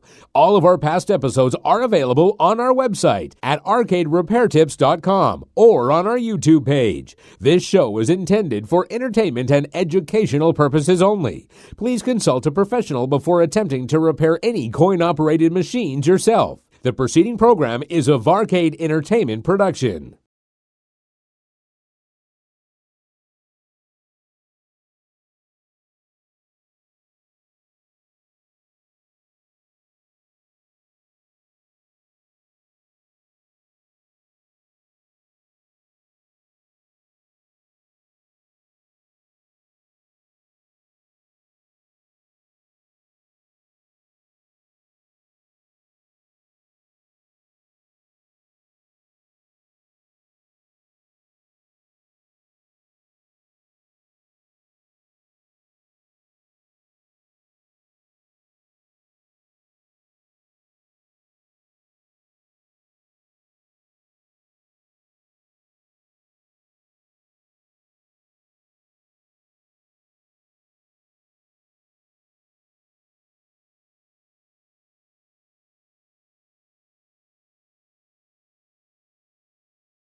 And we're back with the after show for episode 106. How'd it go, Tim? I thought it went pretty good. I enjoyed a lot of interaction with the live show, and I was glad that Brian was here. I hope that he got some good tips to fix his game. For sure. And thank you guys for all the donations again. Yeah, Overwhelming really generous. tonight. Really generous of you guys. Just thank you so much for all those who donated. It's amazing. And you guys, we love having you here as part of our audience, and just the interaction we have with you guys is amazing. So we thank you guys so much for those. For those of you guys who may be interested in the Detroit Lions Dallas Cowboys game, it is 3-0 Lions currently. Right. And it's in the first quarter with 10:34 left on the clock. So you see us look in that direction, you'll know what yeah, we're exactly. doing. If I'm looking up, that's right above where the TV is that we got. So we have TV on the wall. We got a few things to discuss, though. Absolutely. So, Tim, we already talked a little bit about Thanksgiving and Christmas plans. Let's go more in depth with that, though. So, where you had Thanksgiving at your house. You got that. So, you guys ate around. You said 4, right? Mm-hmm. Okay. So, who all was there, and what all did you? You said you had what were some of the side dishes? We didn't get the sides. So,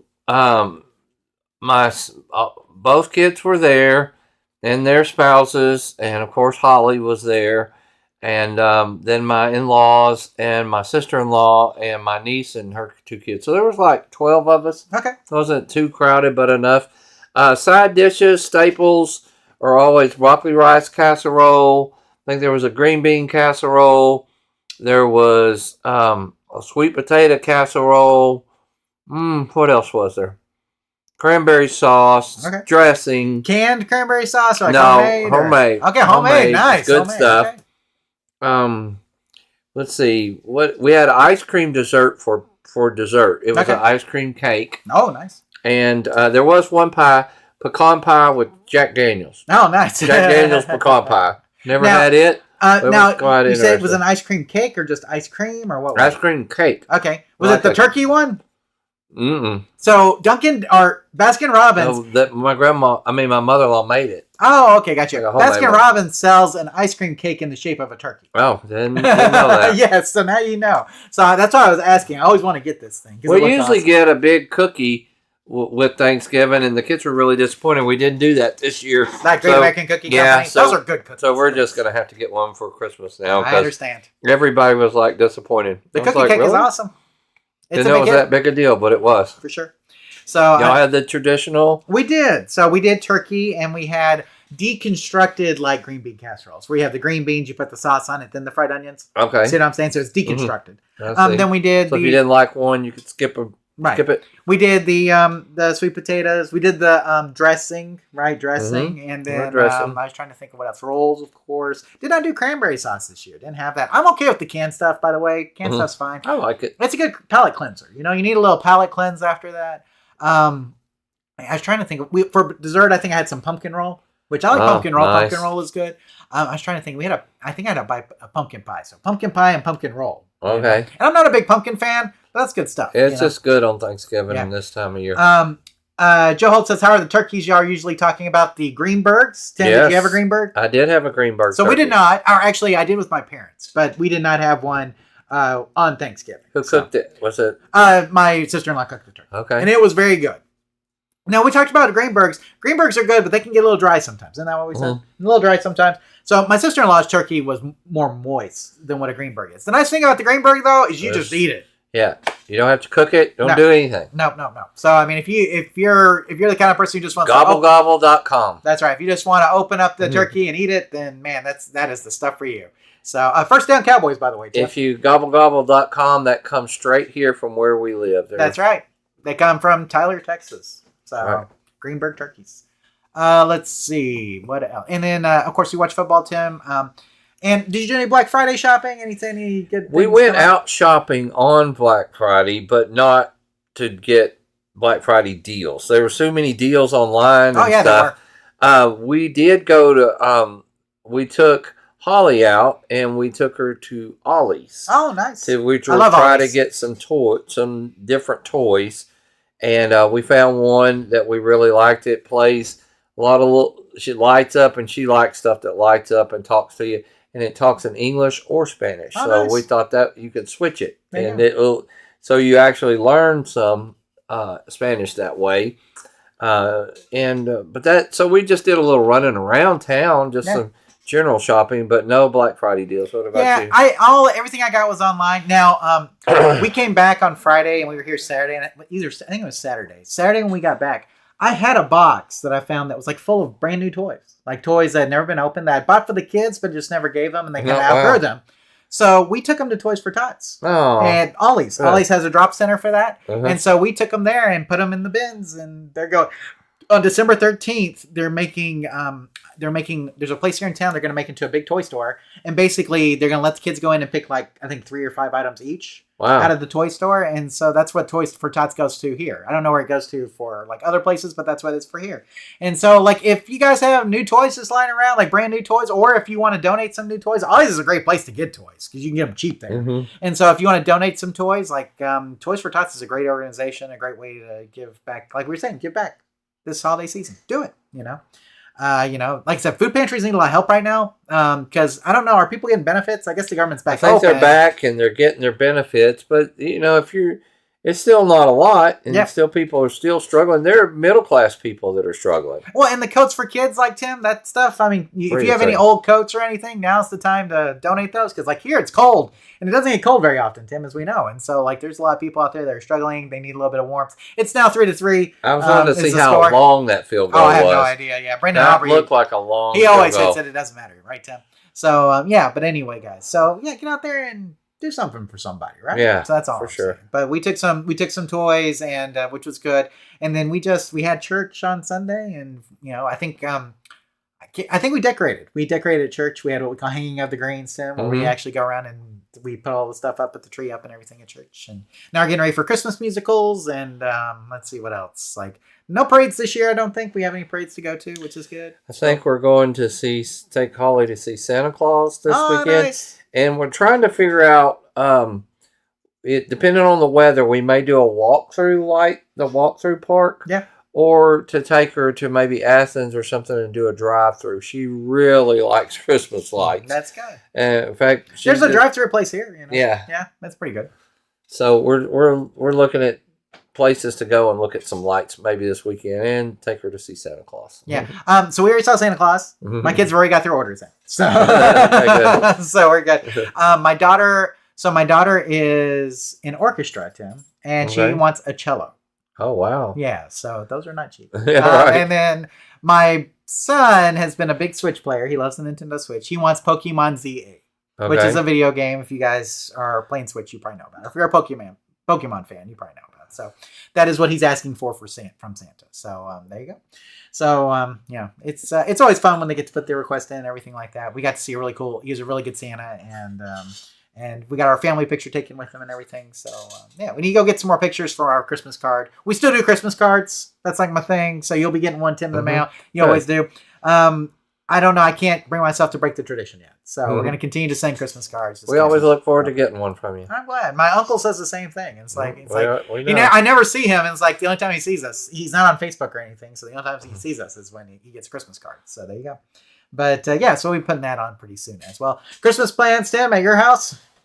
It will be at our house. Everybody's spending the night. Christmas Eve, we're all got matching pajamas. Oh, nice. And we're going to do a big pajama picture this year. Most everybody has got one present or so that they want, and the rest of they want it in cash. Yeah, so they're like, just give me cash. Yep. Give me cash. Of course, this will be Holly's first Christmas, so she will probably get nothing, poor thing. No, there's constantly been packages coming to my house every day. And I told my wife, I said, look, I love her too, but we got to slow down. She goes, oh, her mom is buying stuff and send it to our house. I said, why would you do that? She said, why don't you send them to her house? And she said, well, she didn't want her to see them. I'm like, she's 10 months old. She's not even a year. So, you know what? But she'll be 10 months right the 19th. So we are looking, though, it's only 2 months away to the big one birthday party. So we are starting to look at that and see what we're going to do. But I think my daughter had bought something for her, and everybody else was getting stuff that goes with it. Gotcha. So it's kind of an organized thing they got going on. And I'm like, I just show up and eat. There you go. And clean up around the yard or the house or something. I'm pretty much just there. But we'll I'm off for almost the full 2 weeks. I got to work a little bit on New Year's Eve. Gotcha. And so some good downtime for me, and got some projects to do and some things around the house that need to be done. Got an arcade game I need to work on because Mike wants to buy it. So I need to get it fixed. For sure. So anyway, do y'all go like from here and then do some at your parents, and so y'all kind of shuffle around a little bit on Christmas. So Elizabeth lives in Dallas, so sometimes we'll go up to Dallas and do it with her. I don't know if we're gonna do that this year or she's gonna come here. Like sometimes she just comes here. That's my sister-in-law. Mm-hmm. So my sister-in-law, we may go there, she may come here. And then on Christmas, we'll do our Christmas in the morning, and Deirdre's mom will come over and celebrate my mother-in-law.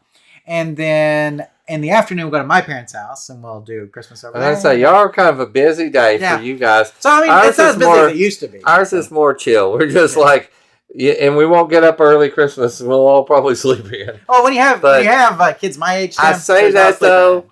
Yeah, and Holly does not let us sleep in. She'll be definitely a fumble, right? He was for emotion.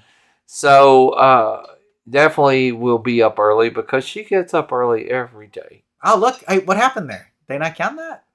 I guess not. I guess they it wasn't a turnover. Wow, even the ruling on the field was it looked like it. A turnover. Right, anyway. I don't know what happened. Anyway, so that sounds good, Tim. Well, you see, my kids will be up. They'll be up at the crack of dawn wanting to open Christmas presents. Oh, my goodness. Oh, can you blame them? Christmas presents. Fourth down anyway. Yes, exactly. So, and we'll we'll open them here pretty early. And like I said, Deirdre's mom will come over, hang out with us. And we used to kind of go over to her house, but now she's so close, she just comes over to our house. And yeah, so it's good. So we should be good there. Looking forward to just a good Christmas, Tim. And I could take probably the full 2 weeks off, but what I'm probably going to do is take off the Fridays. We get Christmas Eve, Christmas Day, New Year's Eve, New Year's Day off. Okay. So I'll just take off the Friday, and then I'll get 5 days in a row, right? 2 long weekends. Yeah, exactly. 2 5-day week off in a row weekends, which means I have to work like 2 days in between. Yeah. But that'll be it. So, it's a good time for me to get stuff done while we're not running or anything, so. But, so I think that'll be good. Looking forward to it. Tim, any investments you want to talk about? Oh, I do. Go ahead. No, go ahead. I don't have anything. So did you guys see that Michael Dell and his wife I saw the big donation. Made like $6.9 billion donation right. to kids' Invest America accounts. Uh-huh. So it only goes to kids who live in zip codes where the median household income is less than $150,000. But it's for all kids under the age of 10. Oh. Which means Holly got a $250 stipend from Michael Dell. I did not know that.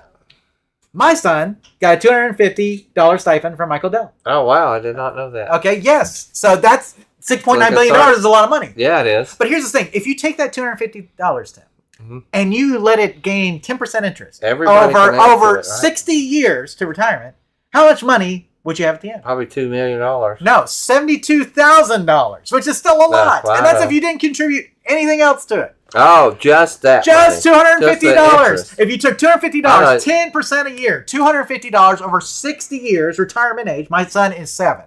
So when he's 67, he'd have $72,000 in that same account. Think about that for a second. Okay. So Invest America accounts, this is something new. So any child that was born before, after January of this year gets $1,000 from the government in their Invest America account. Yeah, I thought it was this coming year. No, it's January 2025. Oh, okay. So yeah, so that means she would also get the $1,000 from the government. Wow. Okay. Okay. So she'll get $1,250 in her Invest America account. So this goes into an Invest America account, which is basically like it can be a retirement account, but really it's just kind of like a help out account. Mm-hmm. And so what that does is hopefully for college or whatever. Yes. Right. So you put it in. So it goes in this account, and I think you can take it out when you're 24.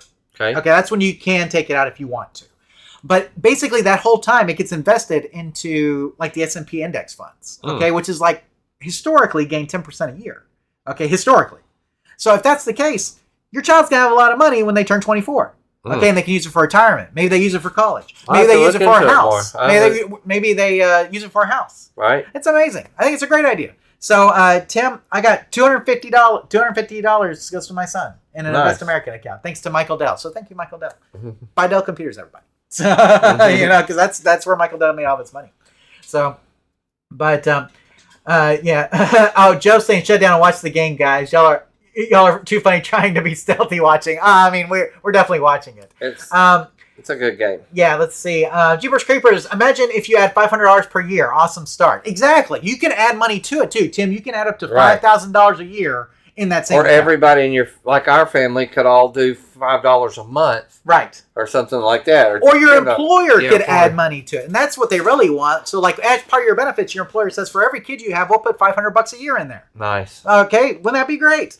So what this is doing, though, is it's helping our kids, guys. As a parent, one of the things we worry about is the future of our kids, right, Tim? Safety. Yeah. So, I mean, one of the things we're worried about is that. And so if you're worried about that, Tim, it's like this is a great way that your kids may be taken care of when they're older. So, I mean, just imagine that. Like I said, Holly has $1,250 and she hasn't done anything. Wow. You know what I'm saying? And she'll at 24, after all that interest accrues, she'll be able to spend it. Nice. So, and you can put money in there to help her out, too. So, I mean, it's a great thing, and I think it's really going to help a lot of people. It's going to help with buying your first house. It's going to help with your college funds. It's going to help with your retirement. It's the only way it can do it is help it. And it's a one-time thing. They get $1,000 from the government right when they're born. And then now it's another $250 from Michael Dell and his wife. And so, it's just amazing, Tim. This is going to change, I think, the way that people look at investing. Because everybody will be invested in the stock market. Everybody. I hope so. Yeah. So that was my investment talk. Okay. So good. is that a good investment? See, I need to look into it more. And I even sent it to my dad because I read the New York Times article, and I'm like, if I'm reading this right, this means my son gets $250, right? So here, I'll send you what I sent him. Okay. Send it to me. This is what it says. This is from the New York Times article. Michael and Susan Dell announced on Tuesday that they would deposit $250 in individual investment accounts for 25 million children. Wow. Okay. The Dell's gift extends to children up to 10 years old, though it limits eligibility to those who live in zip codes where the median household income is below $150,000. That's around here for sure. Well, even Dallas is below $150,000. Right. It's 126 in Dallas. So even people who live in Dallas, kids that live in Dallas are going to get this. Good. So $250, a free $250. Tim, has anybody ever given you a free $250? Well, not lately. Yeah, isn't that pretty awesome though? Golly, that is just amazing. So you guys can do the research on it and look it up yourself. Pretty cool stuff. Jeepers Creeper says they don't teach about economics and investing enough in school. Exactly, and this is a good way to get people invested in that. And so it's really invested in investing. So we're watching to see if they called it a safety. Oh, I saw that. Yeah. I think it's getting overturned. Oh, call reversed, Tim. Call reversed. Well, no safety. I guess, they're reversing everything tonight, I guess. There you go. Anyway, so that's my investment talk. Tim, did you have something for investment talk that we need to talk about? Okay, we'll continue on here. Tim, sports talk. We're talking Cowboys, obviously, with the game on and everything like that. Tim, any thoughts on the Mavericks? They're not doing great, but they've won their last 3 in a row. Okay. So, I don't know. We'll see. It's a long season, right? Right, hopefully. Exactly.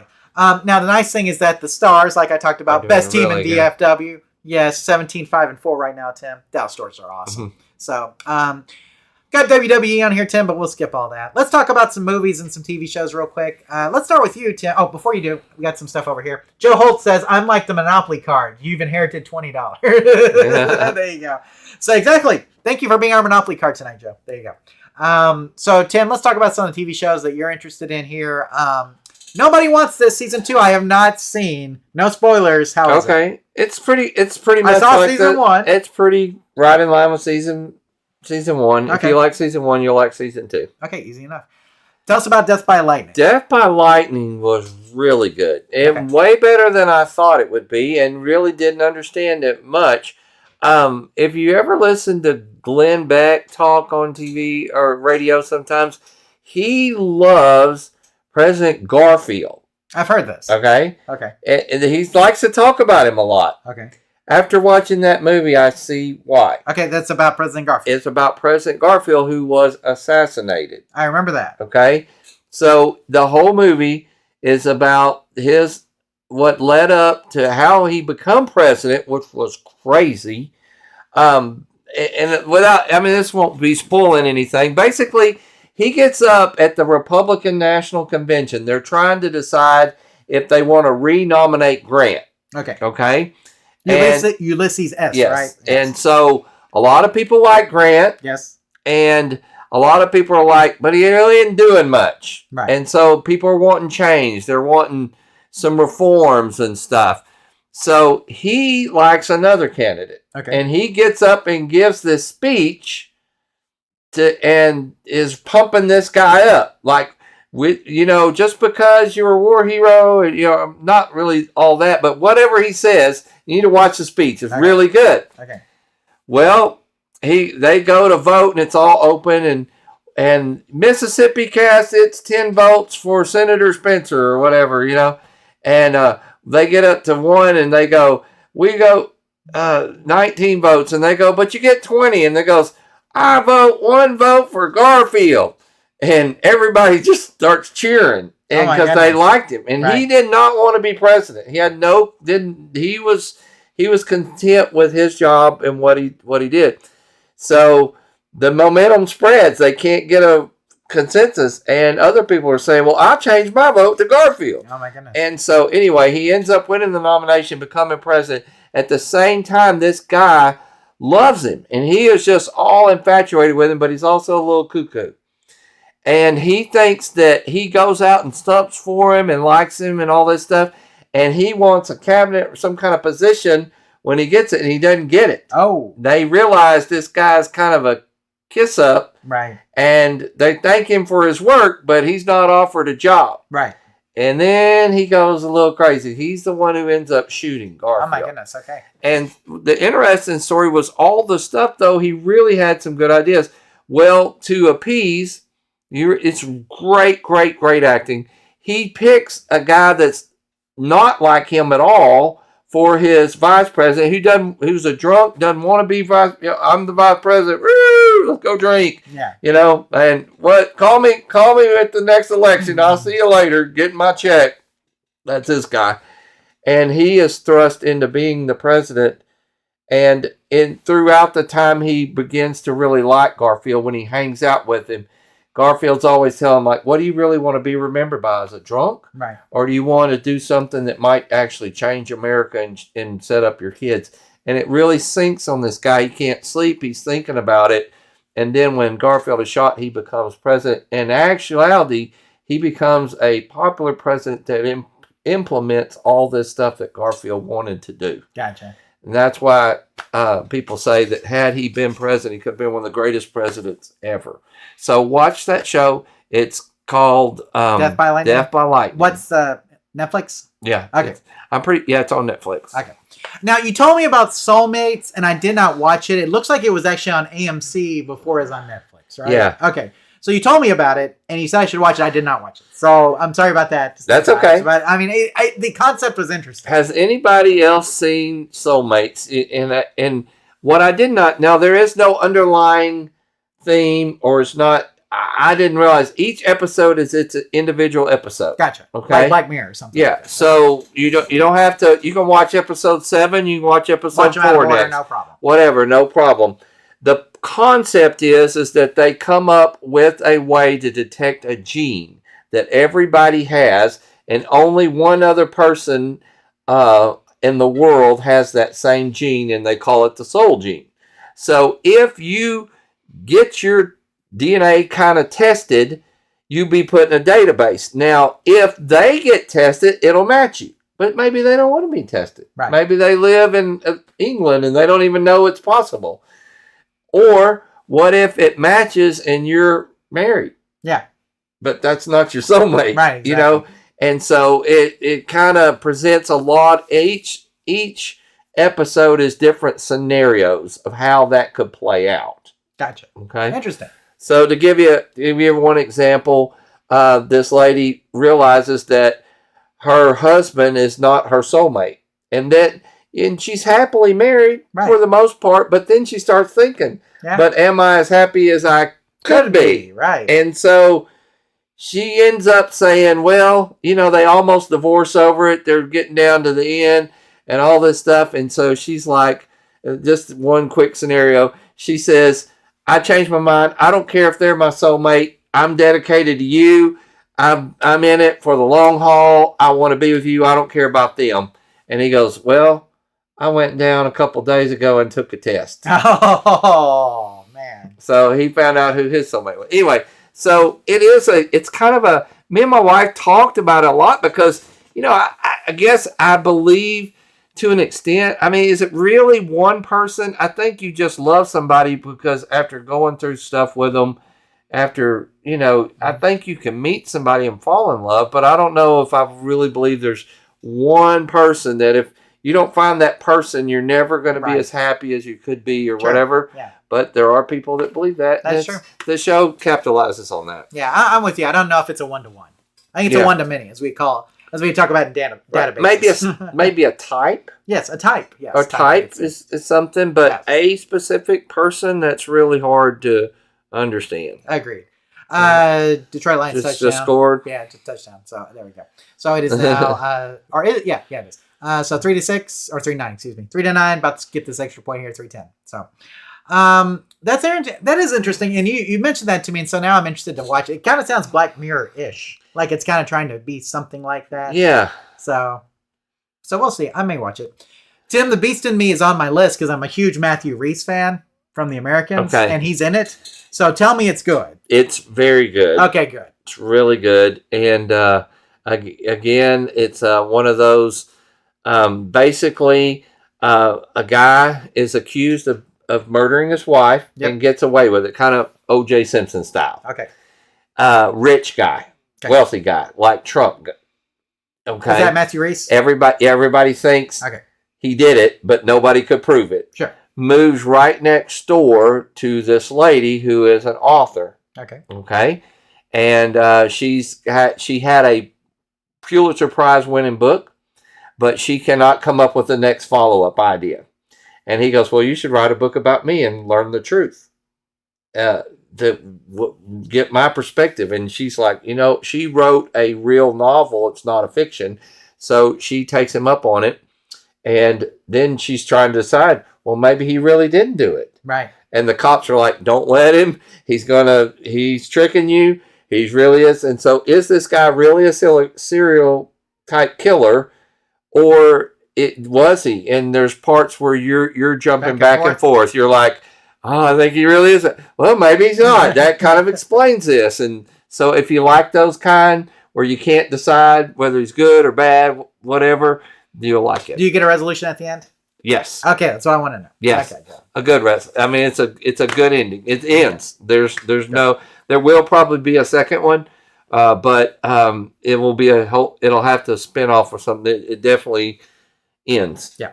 Okay. Okay. So this next one, Tim, I told you about the Jody and Ruby documentary that I watched. Yes. And this one is different. This one's on Hulu. The one I watched was on HBO. Oh, okay. Yours was on Hulu. What did you think? So what all did they talk about in this one versus the one that I watched? Mine focused a lot on Jody, who was like her spiritual leader. Yes, it really focused on a lot of pre-Jody and then like what led up to that point. Okay. And then it did talk about Jody a lot after that and how she changed. And it's all a lot of unforeseen real footage, outtakes, stuff like that. It's from the husband's perspective, a lot of it. So if you like, I think you would like it. Well, I watched that one. So this kind of sounds like a prequel to the one that I watched. Because mine had a lot more Jody in it. Like, it was more about Jody even than it was about Rudy. Ruby, in a way. So, yeah. So, this almost sounds like a prequel to that. So, I might, I'll have to hit it up. And, of course, Landman Season 2. I have not watched any Landman, Tim. So, I've heard that the first episode's crazy. But. Yeah, it's crazy and good. They do use Billy Bob Thornton, obviously. They use the F word as a noun, pronoun, adjective, verb, all in one sentence. I thought this took place in Texas, not Boston. Yeah, quite a bit. Well, it takes place in West Texas. Yeah, that's true. They talk a lot about East Texas, like Kilgore, a lot. Okay. And some references to Tyler and places like that we would know. A lot of places out there, Midland, Odessa, Fort Worth. It is a very well written show, and Billy Bob Thornton is just Billy Bob. Yeah, I mean, he plays the part of that guy perfect. Like it's almost hard to believe that that's not what he does for a living. I have not watched any of these Taylor Sheridans. I haven't watched Yellowstone. I haven't watched this. I haven't watched Yellowstone. Yeah, so I'm like, I don't know. It's like I don't know about all these, but and I will say this that the first episode, it's kind of almost hard to watch, but it people think in our area, guys, if you're uneducated or something, you can go work in the oil field and come back make a lot of money. You can when the oil's pumping. Right, exactly. Right? It's feast or famine though. Feast or famine, and it shows in detail a lot of how dangerous that job can be, and even some stuff.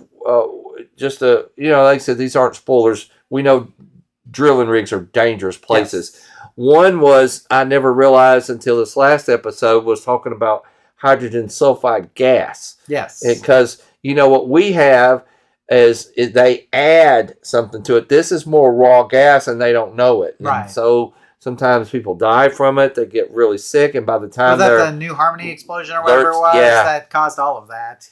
There's a big gas explosion here. If you go to the East Texas Oil Museum, they have a big section on it that I think it was New Harmony School. There's a gas leak. Nobody knew. The whole school blew up, basically. Yeah. And that's why they add the scent now to gas, so you can tell when there's a gas leak. Right. So. But in the natural gas, like out there, they may not know it until it's too late. In fact, it does have a sulfurous egg smell, but it can be so fast by the time you smell it, it's almost too late. Golly. That's how quick it is.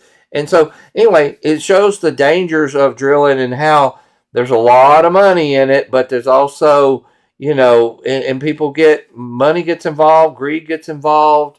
There's a lot of things like that. So it's a good show like that. Okay. I may have to give it a try. I just haven't, Current Phonograph asked, did we see Tron Ares in 3D? I did. Tim did. I have not seen it yet. It came out at home.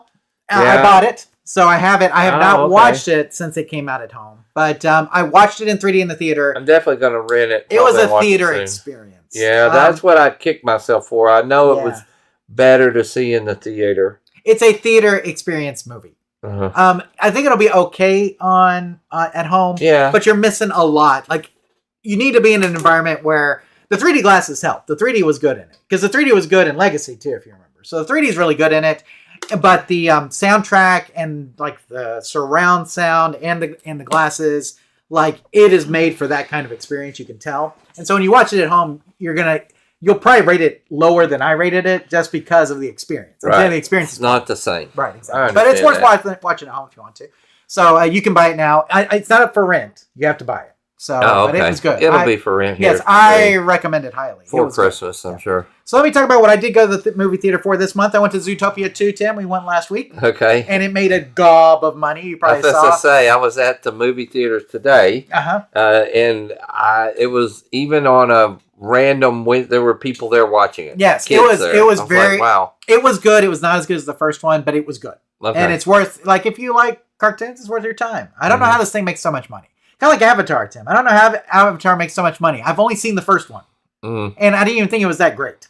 But somehow people keep going to see Avatar. Right. So I don't know. And the new Avatar is coming out. Yeah. December. So anyway. Somebody likes it. Zootopia is good. It's a good kid movie. You should go watch it, It's good. Let's see. F1 movie, Tim. You see that with Brad Pitt? Yes. Good. I love that movie. What'd you think? That was good. It was good. It was really good. I really liked it. Yeah, it was very much like Gran Turismo. Mm-hmm. Very much similar. In that same kind of style. And Brad Pitt does a good job. He's a good actor. I don't care what you say. I like Brad Pitt. So he does a good job in it. Whole cast and crew are great. It's worth your time. So if you haven't seen it. That's on Apple TV. Happy Gilmore 2, Tim. I finally got around to watching the thing. Finally, huh?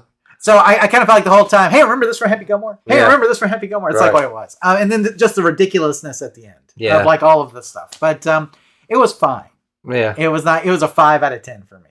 That's what I'm saying. Yeah, that's where I would put it. Yeah, 5 out of 10. Tim, I've been watching Ghost on CBS, which you should be watching if you're not. I've been watching Abbott Elementary. Love that show. Been watching Shifting Gears on ABC. Those are all network shows you can watch on the networks.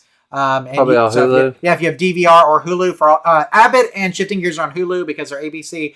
Ghost is on Paramount. Okay. If you want to now, if you have cable or YouTube TV, you can do CBS. You can do CBS and ABC. I watched a documentary on Casting Crowns. Oh, so you know Casting Crowns, Christian band, and it's called Home by Sunday. I haven't seen that. So it's on Prime. And Tim, if you like Casting Crowns, you should watch it. They won Grammys and everything, but it talks about how they wrote some of their songs.